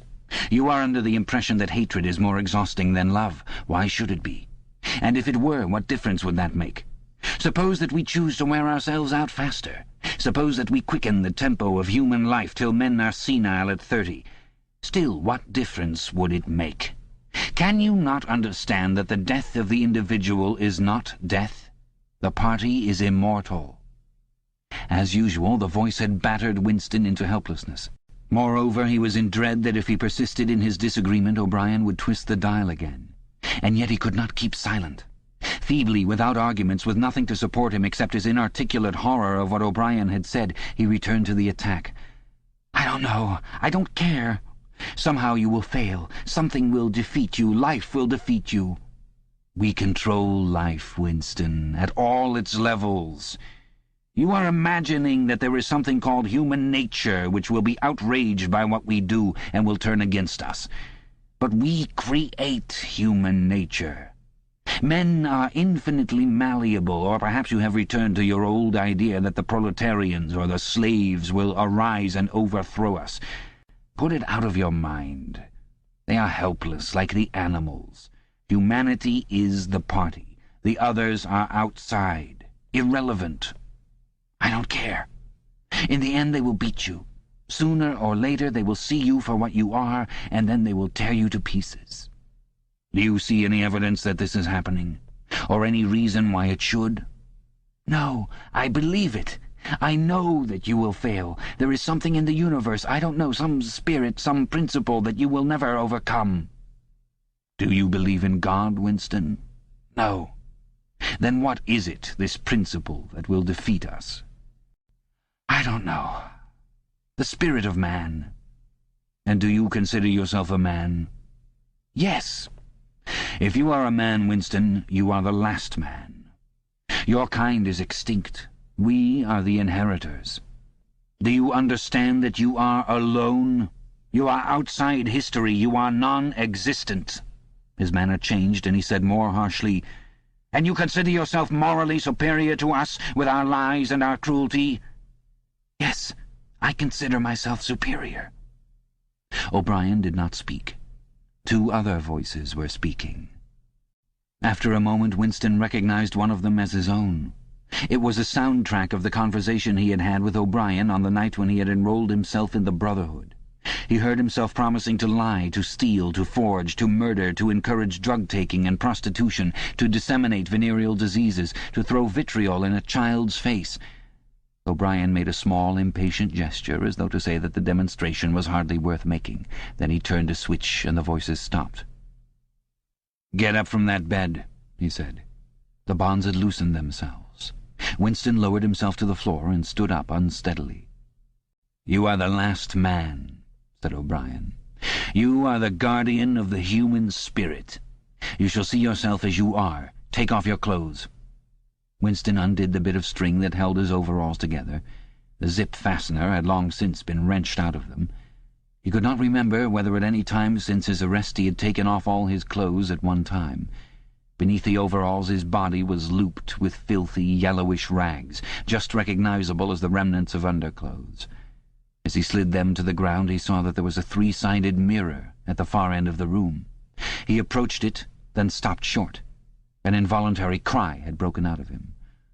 "Go on," said O'Brien. "Stand between the wings of the mirror. You shall see the side view as well." He had stopped because he was frightened. A bowed, grey-coloured, skeleton-like thing was coming toward him. Its actual appearance was frightening, and not merely the fact that he knew it to be himself. He moved closer to the glass. The creature's face seemed to be protruded because of its bent carriage. A forlorn jailbird's face, with a knobby forehead running back into a bald scalp, a crooked nose and battered-looking cheekbones above which the eyes were fierce and watchful. The cheeks were seamed, the mouth had a drawn-in look.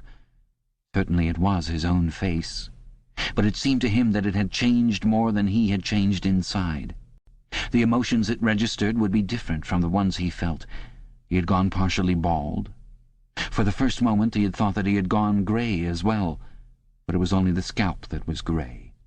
Except for his hands and a circle of his face, his body was grey all over, with ancient, ingrained dirt. Here and there under the dirt there were the red scars of wounds, and near the ankle the varicose ulcer was an inflamed mass with flakes of skin peeling off it. But the truly frightening thing was the emaciation of his body. The barrel of the ribs was as narrow as that of a skeleton. The legs had shrunk so that the knees were thicker than the thighs. He saw now what O'Brien had meant about seeing the side view. The curvature of the spine was astonishing. The thin shoulders were hunched forward so as to make a cavity of the chest. The scraggy neck seemed to be bending double under the weight of the skull. At a guess he would have said that it was the body of a man of 60, suffering from some malignant disease. "You have thought sometimes," said O'Brien, "that my face, the face of a member of the inner party, looks old and worn. What do you think of your own face?" He seized Winston's shoulder and spun him round so that he was facing him. "Look at the condition you're in," he said. "Look at this filthy grime all over your body. Look at the dirt between your toes. Look at that disgusting running sore on your leg. Do you know that you stink like a goat? Probably you have ceased to notice it. Look at your emaciation. Do you see? I can make my thumb and forefinger meet around your bicep. I could snap your neck like a carrot. Do you know that you have lost 25 kilograms since you have been in our hands? Even your hair is coming out in handfuls. Look!" He plucked at Winston's head and brought away a tuft of hair. "Open your mouth. 9, 10, 11 teeth left. How many had you when you came to us? And the few you have left are dropping out of your head. Look here!" He seized one of Winston's remaining front teeth between his powerful thumb and forefinger. A twinge of pain shot through Winston's jaw. O'Brien had wrenched the loose tooth out by the roots. He tossed it across the cell. "You are rotting away," he said. "You are falling to pieces. What are you, a bag of filth? Now turn round and look into that mirror again. Do you see that thing facing you? That is the last man. If you are human, that is humanity. Now put your clothes on again."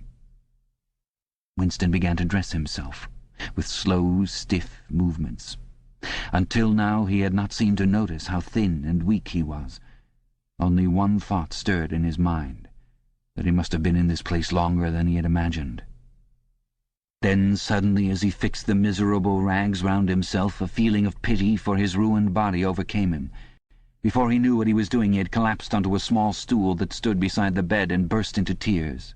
He was aware of his ugliness, his gracelessness, a bundle of bones in filthy underclothes sitting weeping in the harsh white light, but he could not stop himself. O'Brien laid a hand on his shoulder, almost kindly. "It will not last forever," he said. "You can escape from it whenever you choose. Everything depends on yourself." "You did it," sobbed Winston. "You reduced me to this state." "No, Winston. You reduced yourself to it. This is what you accepted when you set yourself up against the party. It was all contained in that first act. Nothing has happened that you did not foresee." He paused and then went on. "We have beaten you, Winston. We have broken you up. You have seen what your body is like. Your mind is in the same state. I do not think there can be much pride left in you. You have been kicked and flogged and insulted. You have screamed with pain. You have rolled on the floor in your own blood and vomit. You have whimpered for mercy. You have betrayed everybody and everything. Can you think of a single degradation that has not happened to you?" Winston had stopped weeping, though the tears were still oozing out of his eyes. He looked up at O'Brien. "I have not betrayed Julia," he said. O'Brien looked down at him thoughtfully. "No," he said. "No, that is perfectly true. You have not betrayed Julia." The peculiar reverence for O'Brien, which nothing seemed able to destroy, flooded Winston's heart again. How intelligent, he thought, how intelligent. Never did O'Brien fail to understand what was said to him. Anyone else on earth would have answered promptly that he had betrayed Julia. For what was there that they had not screwed out of him under the torture? He had told them everything he knew about her, her habits, her character, her past life. He had confessed in the most trivial detail everything that had happened at their meetings, all that he had said to her and she to him, their black market meals, their adulteries, their vague plottings against the party, everything. And yet, in the sense in which he intended the word, he had not betrayed her. He had not stopped loving her. His feeling toward her had remained the same. O'Brien had seen what he meant without the need for explanation. "Tell me," he said, "how soon will they shoot me?" "It might be a long time," said O'Brien. "You are a difficult case. But don't give up hope. Everything is cured sooner or later. In the end we shall shoot you." Chapter 4. He was much better. He was growing fatter and stronger every day, if it was proper to speak of days. The white light and the humming sound were the same as ever, but the cell was a little more comfortable than the others he had been in. There were a pillow and a mattress on the plank bed, and a stool to sit on. They had given him a bath, and they allowed him to wash himself fairly frequently in a tin basin. They even gave him warm water to wash with. They had given him new underclothes and a clean suit of overalls. They had dressed his varicose ulcer with soothing ointment. They had pulled out the remnants of his teeth and given him a new set of dentures. Weeks or months must have passed. It would have been possible now to keep count of the passage of time, if he had felt any interest in doing so, since he was being fed at what appeared to be regular intervals.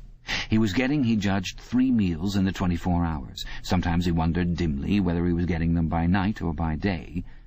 The food was surprisingly good, with meat at every 3rd meal. Once there was even a packet of cigarettes. He had no matches, but the never-speaking guard who brought his food would give him a light.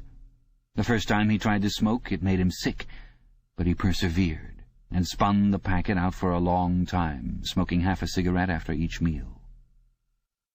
They had given him a white slate with a stump of pencil tied to the corner. At first he made no use of it. Even when he was awake, he was completely torpid. Often he would lie from one meal to the next almost without stirring, sometimes asleep, sometimes waking into vague reveries in which it was too much trouble to open his eyes. He had long grown used to sleeping with a strong light on his face. It seemed to make no difference, except that one's dreams were more coherent. He dreamed a great deal all through this time, and they were always happy dreams. He was in the golden country, or he was sitting among enormous, glorious, sunlit ruins with his mother, with Julia, with O'Brien, not doing anything, merely sitting in the sun, talking of peaceful things. Such thoughts as he had when he was awake were mostly about his dreams. He seemed to have lost the power of intellectual effort now that the stimulus of pain had been removed. He was not bored. He had no desire for conversation or distraction. Merely to be alone, not to be beaten or questioned, to have enough to eat and to be clean all over, was completely satisfying.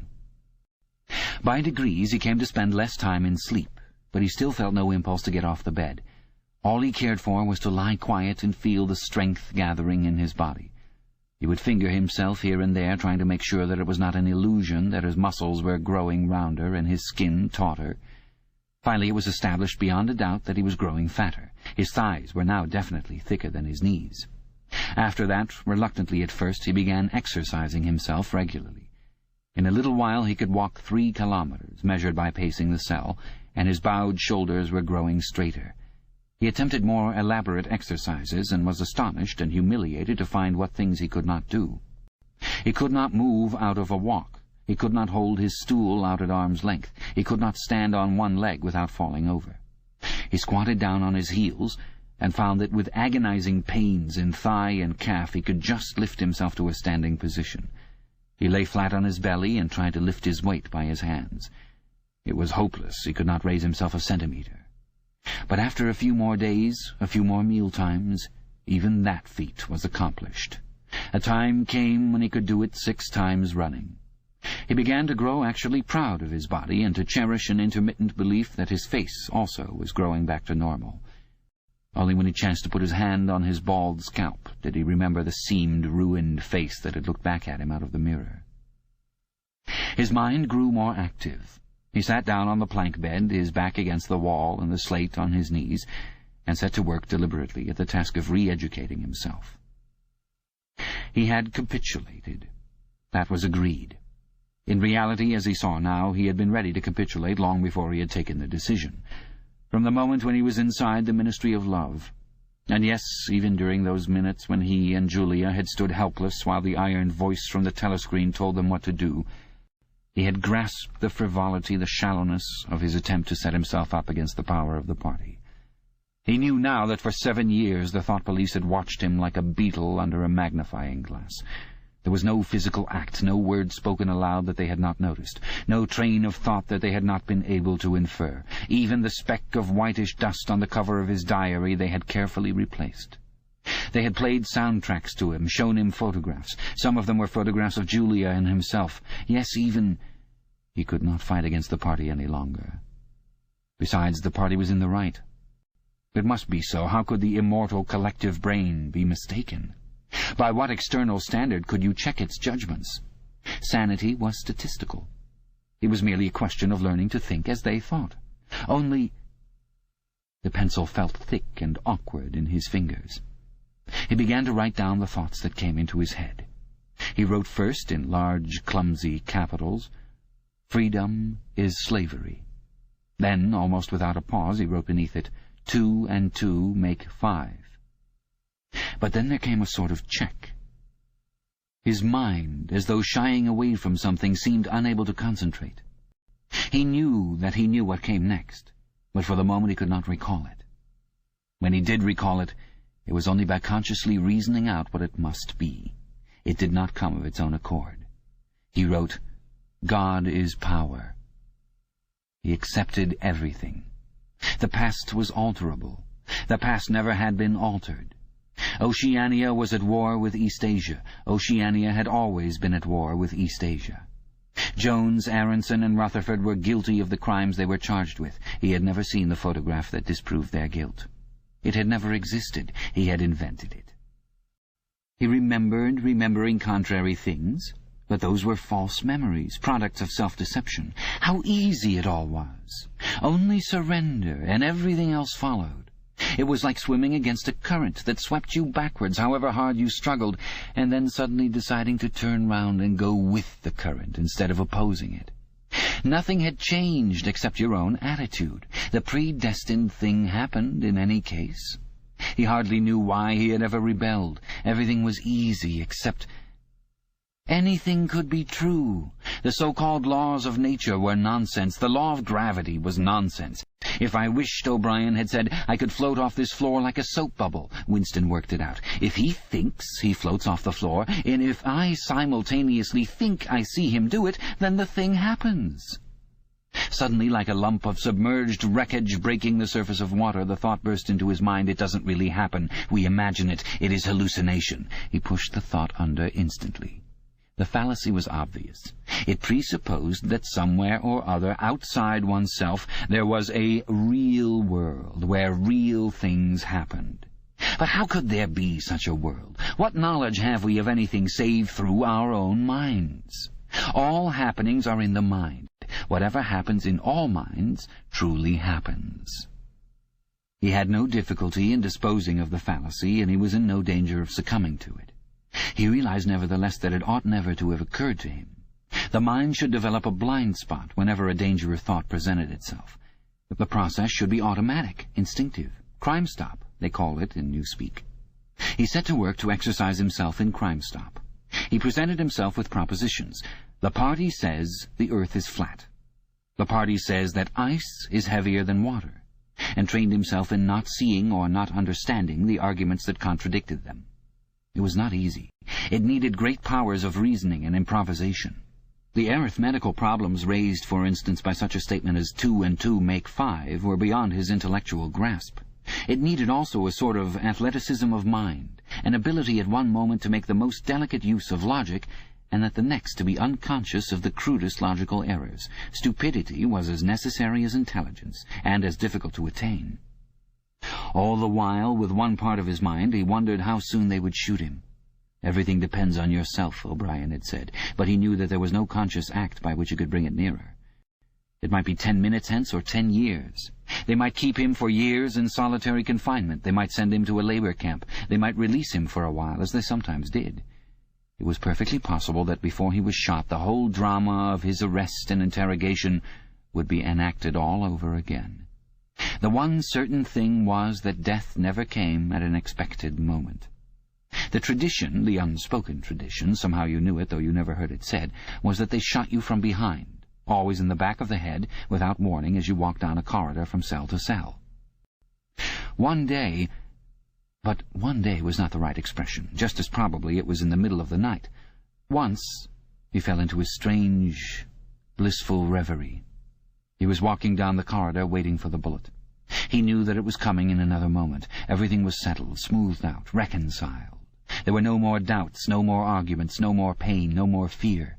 His body was healthy and strong. He walked easily, with a joy of movement and with a feeling of walking in sunlight. He was not any longer in the narrow, white corridors of the Ministry of Love. He was in the enormous, sunlit passage, a kilometre wide, down which he had seemed to walk in the delirium induced by drugs.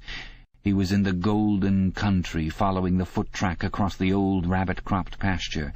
He could feel the short, springy turf under his feet and the gentle sunshine on his face. At the edge of the field were the elm trees faintly stirring, and somewhere beyond that was the stream where the dace lay in the green pools under the willows. Suddenly he started up with a shock of horror. The sweat broke out on his backbone. He had heard himself cry aloud, "Julia! Julia! Julia, my love! Julia!" For a moment he had had an overwhelming hallucination of her presence.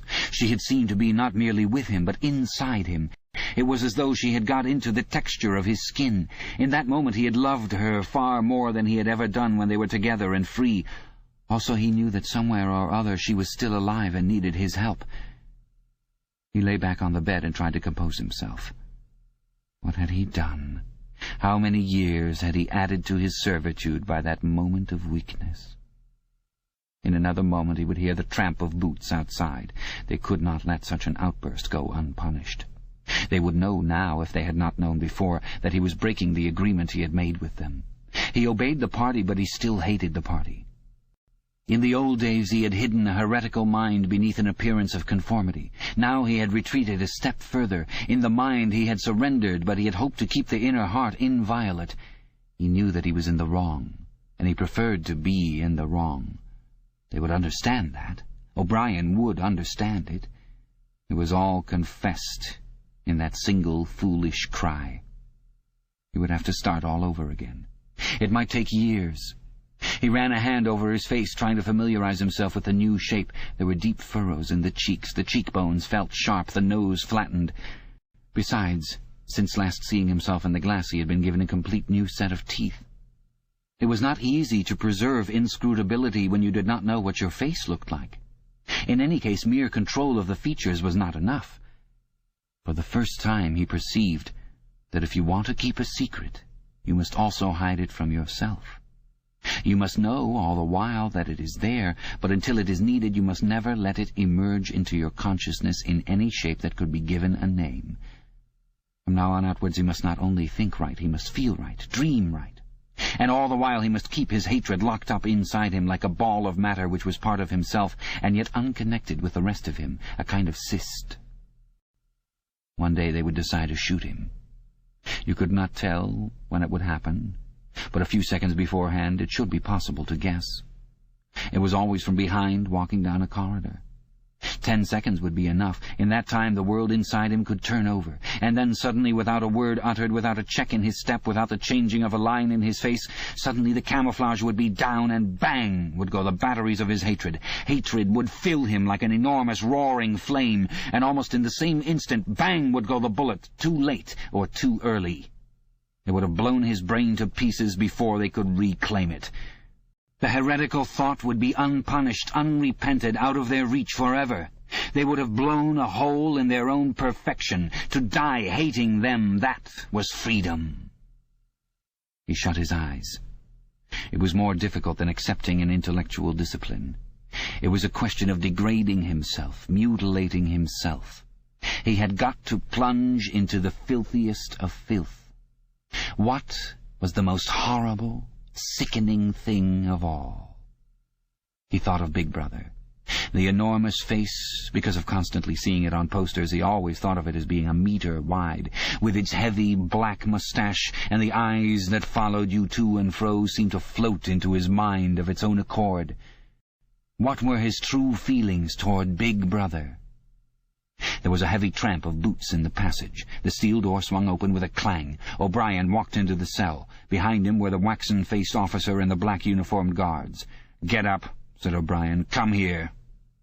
Winston stood opposite him. O'Brien took Winston's shoulders between his strong hands and looked at him closely. "You have had thoughts of deceiving me," he said. "That was stupid. Stand up straighter. Look me in the face." He paused and went on in a gentler tone. "You are improving. Intellectually, there is very little wrong with you. It is only emotionally that you have failed to make progress. Tell me, Winston, and remember no lies. You know that I am always able to detect a lie. Tell me, what are your true feelings toward Big Brother?" "I hate him." "You hate him. Good. Then the time has come for you to take the last step. You must love Big Brother. It is not enough to obey him. You must love him." He released Winston with a little push toward the guards. "Room 101, he said. Chapter 5. At each stage of his imprisonment he had known, or seemed to know, whereabouts he was in the windowless building. Possibly there were slight differences in the air pressure. The cells where the guards had beaten him were below ground level. The room where he had been interrogated by O'Brien was high up near the roof. This place was many meters underground, as deep down as it was possible to go. It was bigger than most of the cells he had been in, but he hardly noticed his surroundings. All he noticed was that there were 2 small tables straight in front of him, each covered with green baize. One was only a meter or 2 from him, the other was further away, near the door. He was strapped upright in a chair, so tightly that he could move nothing, not even his head. A sort of pad gripped his head from behind, forcing him to look straight in front of him. For a moment he was alone, then the door opened, and O'Brien came in. "You asked me once," said O'Brien, "what was in room 101. I told you that you knew the answer already. Everyone knows it. The thing that is in room 101 is the worst thing in the world. The door opened again. A guard came in carrying something made of wire, a box or basket of some kind. He set it down on the further table. Because of the position in which O'Brien was standing, Winston could not see what the thing was. The worst thing in the world, said O'Brien, varies from individual to individual. It may be burial alive, or death by fire, or by drowning, or by impalement, or 50 other deaths. There are cases where it is some quite trivial thing, not even fatal. He had moved a little to one side so that Winston had a better view of the thing on the table. It was an oblong wire cage, with a handle on top for carrying it by. Fixed to the front of it was something that looked like a fencing mask, with the concave side outwards. Although it was 3 or 4 meters away from him, he could see that the cage was divided lengthways into 2 compartments, and that there was some kind of creature in each. They were rats. "In your case," said O'Brien, "the worst thing in the world happens to be rats." A sort of premonitory tremor, of fear of he was not certain what, had passed through Winston as soon as he caught his first glimpse of the cage. But at this moment the meaning of the mask-like attachment in front of it suddenly sank into him. His bowels seemed to turn to water. "You can't do that!" he cried out in a high, cracked voice. You couldn't! It's impossible!" "Do you remember," said O'Brien, "the moment of panic that used to occur in your dreams? There was a wall of blackness in front of you, and a roaring sound in your ears. There was something terrible on the other side of the wall. You knew that you knew what it was, but you dared not drag it into the open. It was the rats that were on the other side of the wall."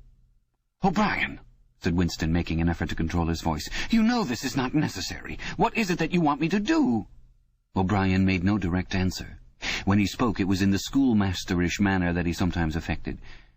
He looked thoughtfully into the distance, as though he were addressing an audience somewhere behind Winston's back. "By itself," he said, "pain is not always enough. There are occasions when a human being will stand out against pain even to the point of death. But for everyone there is something unendurable, something that cannot be contemplated. Courage and cowardice are not involved. If you are falling from a height, it is not cowardly to clutch at a rope. If you have come up from deep water, it is not cowardly to fill your lungs with air. It is merely an instinct which cannot be disobeyed. It is the same with the rats. For you, they are unendurable. They are a form of pressure that you cannot withstand even if you wish to. You will do what is required of you." "But what is it? What is it? How can I do it if I don't know what it is?" O'Brien picked up the cage and brought it across to the nearer table. He set it down carefully on the baize cloth. Winston could hear the blood singing in his ears. He had the feeling of sitting in utter loneliness. He was in the middle of a great empty plain, a flat desert drenched with sunlight, across which all sounds came to him out of immense distances. Yet the cage with the rats was not 2 meters away from him. They were enormous rats. They were at the age when a rat's muzzle grows blunt and fierce, and his fur brown instead of grey. "The rat," said O'Brien, still addressing his invisible audience, "although a rodent, is carnivorous. You are aware of that. You will have heard of the things that happen in the poor quarters of this town. In some streets a woman dare not leave her baby alone in the house even for 5 minutes. The rats are certain to attack it. Within quite a small time they will strip it to the bones. They also attack sick or dying people. They show astonishing intelligence in knowing when a human being is helpless." There was an outburst of squeals from the cage. It seemed to reach Winston from far away. The rats were fighting. They were trying to get at each other through the partition. He heard also a deep groan of despair. That, too, seemed to come from outside himself. O'Brien picked up the cage, and as he did so, pressed something in it. There was a sharp click. Winston made a frantic effort to tear himself loose from the chair. It was hopeless. Every part of him, even his head, was held immovably. O'Brien moved the cage nearer. It was less than a meter from Winston's face. "I have pressed the first lever," said O'Brien. "You understand the construction of this cage. The mask will fit over your head, leaving no exit. When I press this other lever, the door of the cage will slide up. These starving brutes will shoot out of it like bullets. Have you ever seen a rat leap through the air? They will leap onto your face and bore straight into it. Sometimes they attack the eyes first. Sometimes they burrow through the cheeks and devour the tongue. The cage was nearer. It was closing in. Winston heard a succession of shrill cries which appeared to be occurring in the air above his head. But he fought furiously against his panic. To think even with a split second left, to think was the only hope. Suddenly the foul, musty odor of the brute struck his nostrils. There was a violent convulsion of nausea inside him, and he almost lost consciousness. Everything had gone black. For an instant he was insane, a screaming animal. Yet he came out of the blackness clutching an idea. There was one and only one way to save himself. He must interpose another human being, the body of another human being, between himself and the rats. The circle of the mask was large enough now to shut out the vision of anything else. The wire door was a couple of handspans from his face. The rats knew what was coming now. One of them was leaping up and down. The other, an old, scaly grandfather of the sewers, stood up with his pink hands against the bars and fiercely snuffed the air. Winston could see the whiskers and the yellow teeth. Again the black panic took hold of him. He was blind, helpless, mindless. "It was a common punishment in Imperial China," said O'Brien, as didactically as ever. The mask was closing on his face. The wire brushed his cheek.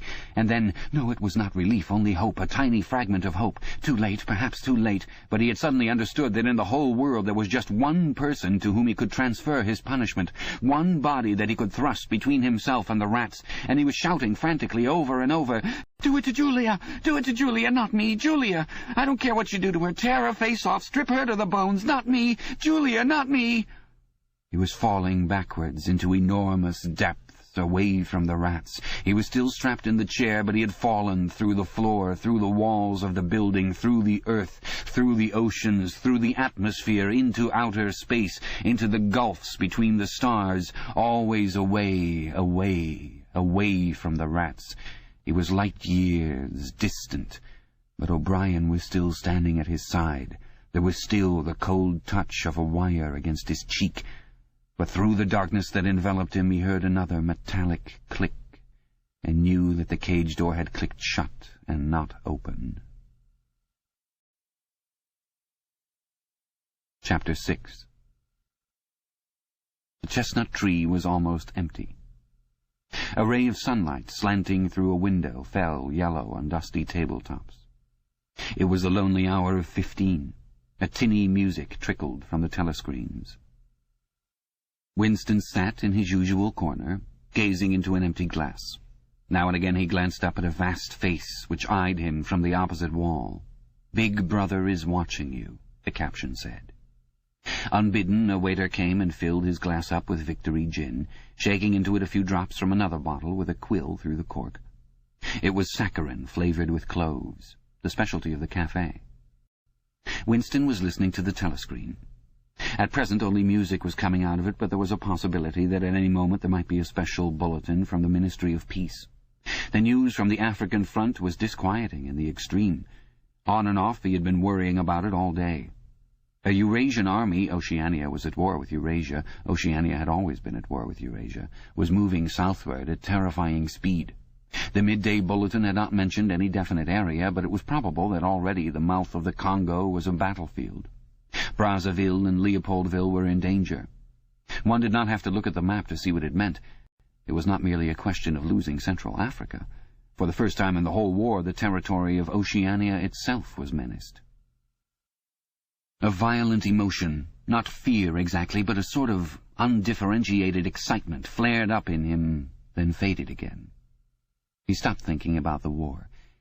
In these days he could never fix his mind on any one subject for more than a few moments at a time.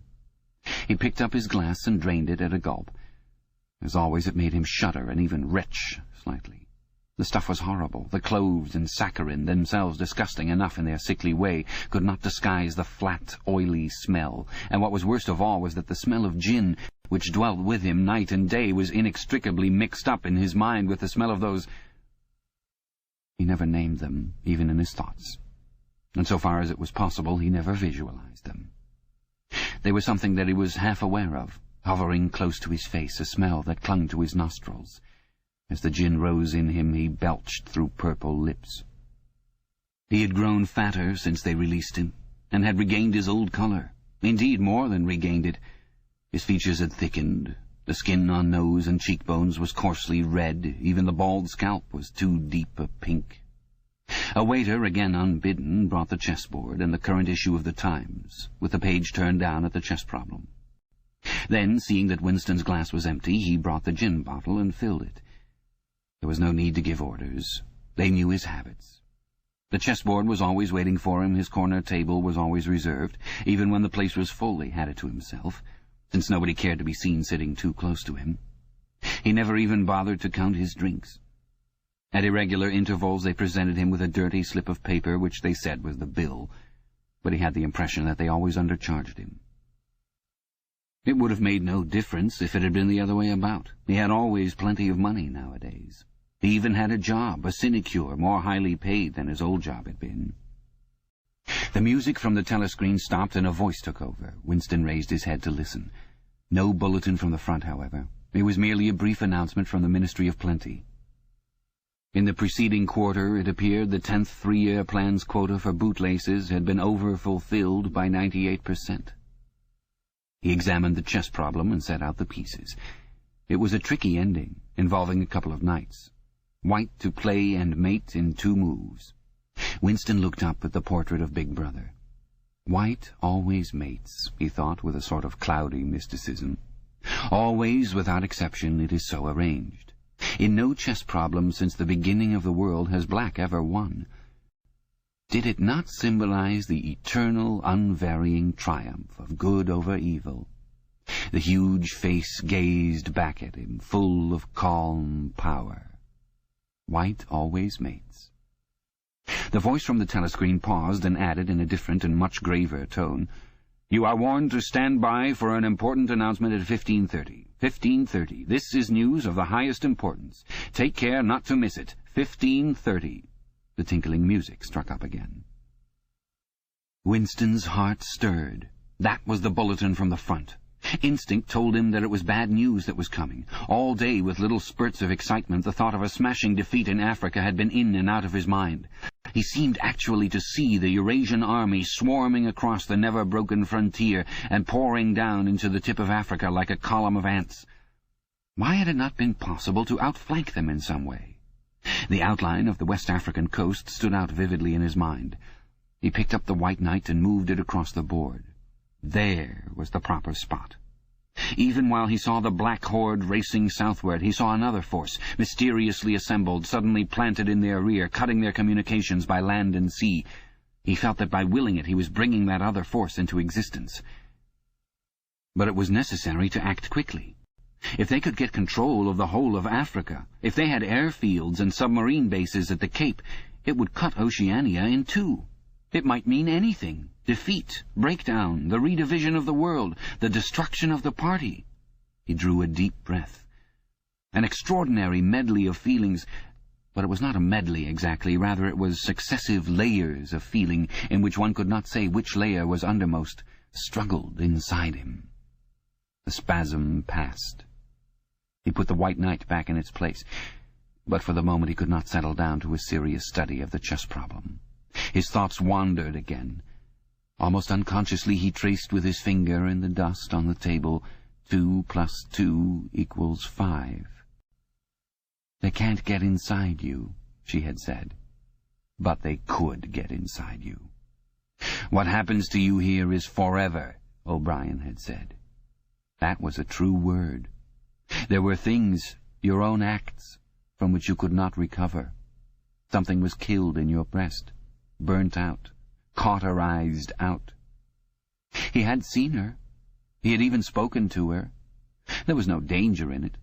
He knew it as though instinctively that they now took almost no interest in his doings. He could have arranged to meet her a second time if either of them had wanted to. Actually, it was by chance that they had met. It was in the park, on a vile, biting day in March, when the earth was like iron and all the grass seemed dead, and there was not a bud anywhere except a few crocuses which had pushed themselves up to be dismembered by the wind. He was hurrying along with frozen hands and watering eyes when he saw her not 10 meters away from him. It struck him at once that she had changed in some ill-defined way. They almost passed one another without a sign. Then he turned and followed her, not very eagerly. He knew that there was no danger, nobody would take any interest in them. She did not speak. She walked obliquely away across the grass as though trying to get rid of him, then seemed to resign herself to having him at her side. Presently they were in among a clump of ragged, leafless shrubs, useless either for concealment or as protection from the wind. They halted. It was vilely cold. The wind whistled through the twigs and fretted the occasional dirty-looking crocuses. He put his arm round her waist. There was no telescreen, but there must be hidden microphones. Besides, they could be seen. It did not matter. Nothing mattered. They could have lain down on the ground and done that, if they had wanted to. His flesh froze with horror at the thought of it. She made no response whatever to the clasp of his arm. She did not even try to disengage herself. He knew now what had changed in her.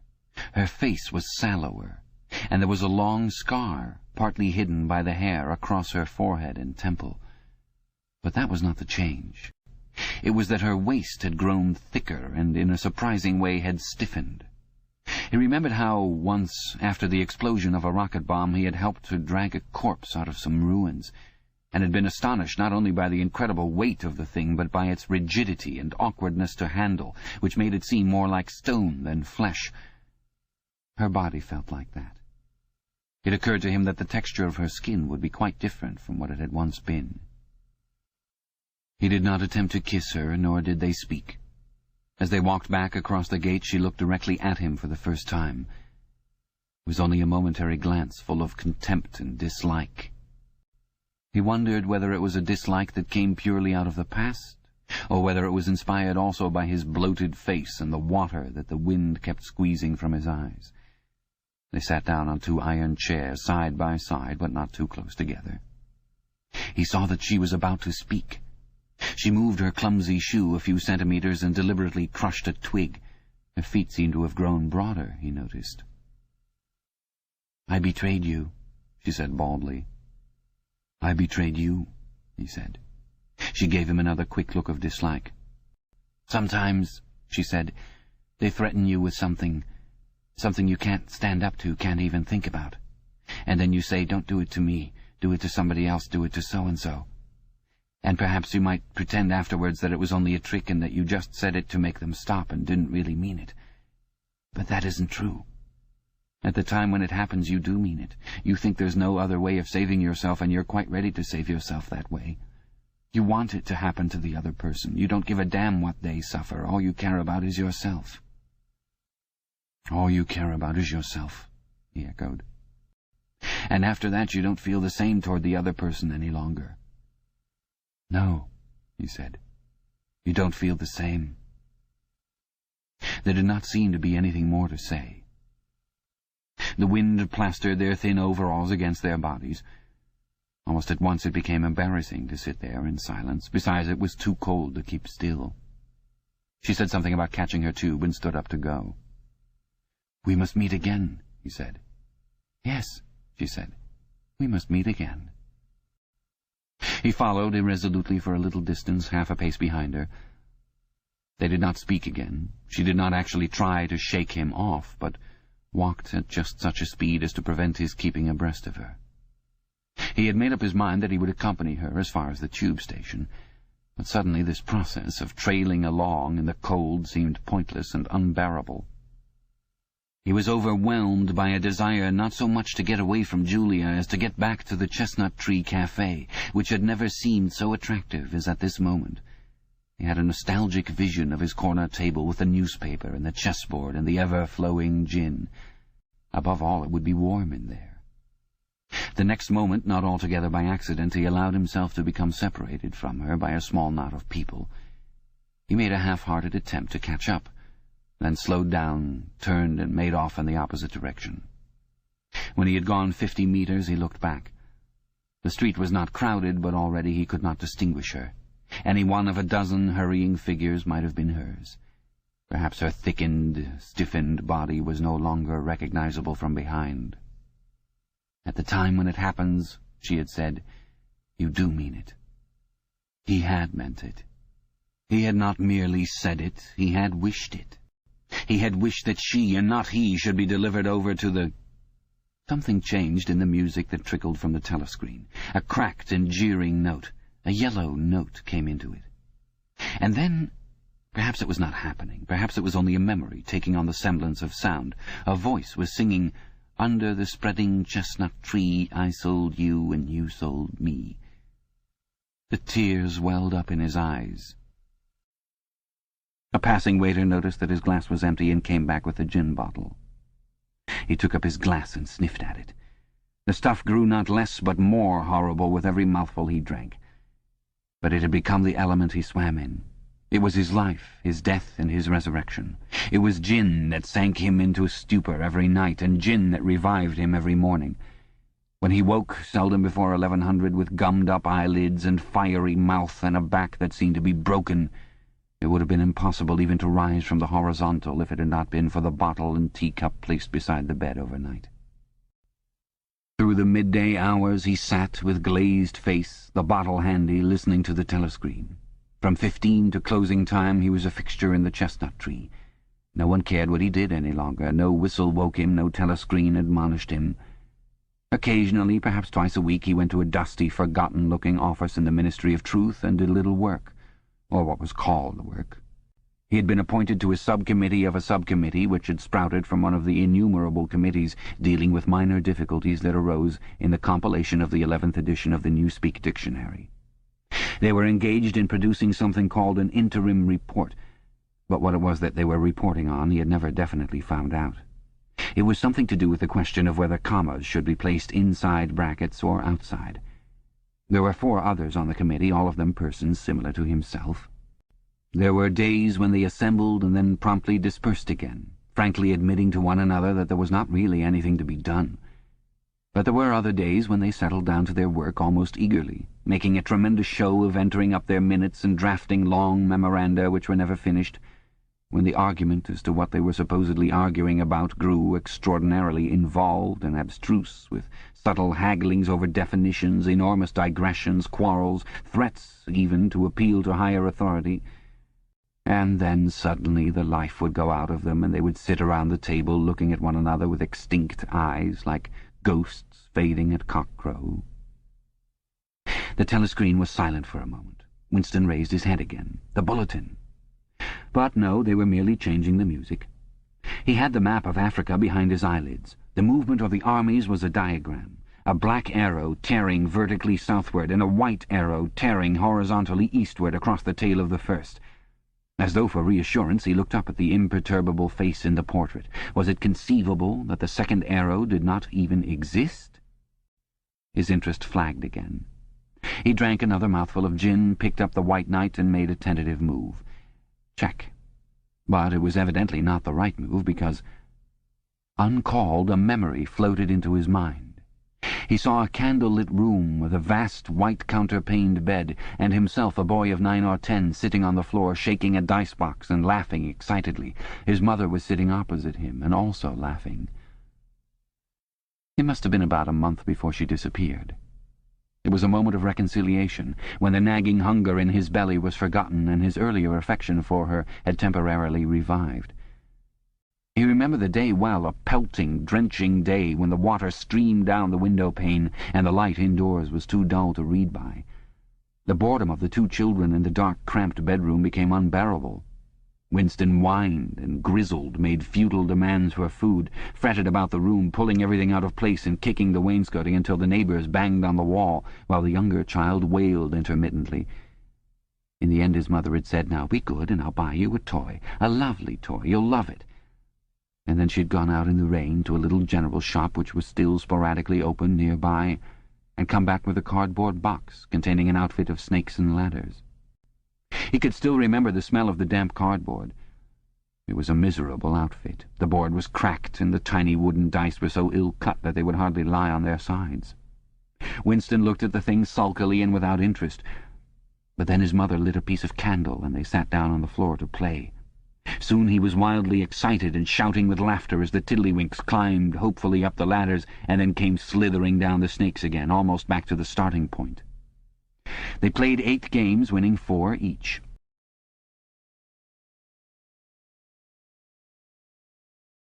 A shrill trumpet call had pierced the air. It was the bulletin. Victory! It always meant victory when a trumpet call preceded the news. A sort of electric thrill ran through the cafe. Even the waiters had started and pricked up their ears. The trumpet call had let loose an enormous volume of noise. Already an excited voice was gabbling from the telescreen, but even as it started it was almost drowned by a roar of cheering from outside. The news had run round the streets like magic. He could hear just enough of what was issuing from the telescreen to realize that it had all happened as he had foreseen. A vast seaborne armada secretly assembled, a sudden blow in the enemy's rear, the white arrow tearing across the tail of the black. Fragments of triumphant phrases pushed themselves through the din. Vast strategic maneuver, perfect coordination, utter rout, 500,000 prisoners, complete demoralization, control of the whole of Africa, bring the war within measurable distance of its end. Victory, greatest victory in human history. Victory, victory, victory. Under the table, Winston's feet made convulsive movements. He had not stirred from his seat, but in his mind he was running, swiftly running. He was with the crowds outside, cheering himself deaf. He looked up again at the portrait of Big Brother, the colossus that bestrode the world, the rock against which the hordes of Asia dashed themselves in vain. He thought how 10 minutes ago, yes, only 10 minutes, there had still been equivocation in his heart as he wondered whether the news from the front would be of victory or defeat. Ah, it was much more than a Eurasian army that had perished. Much had changed in him since the first day in the Ministry of Love, but the final, indispensable, healing change had never happened until this moment. The voice from the telescreen was still pouring forth its tale of prisoners and booty and slaughter, but the shouting outside had died down a little. The waiters were turning back to their work. One of them approached with the gin bottle. Winston, sitting in a blissful dream, paid no attention as his glass was filled up. He was not running or cheering any longer. He was back in the Ministry of Love, with everything forgiven, his soul white as snow. He was in the public dock, confessing everything, implicating everybody. He was walking down the white-tiled corridor with the feeling of walking in sunlight and an armed guard at his back. The long-hoped-for bullet was entering his brain. He gazed up at the enormous face. 40 years it had taken him to learn what kind of smile was hidden beneath the dark moustache. Oh, cruel, needless misunderstanding. Oh, stubborn, self-willed exile from the loving breast. 2 gin-scented tears trickled down the sides of his nose. But it was all right. Everything was all right. The struggle was finished. He had won the victory over himself. He loved Big Brother.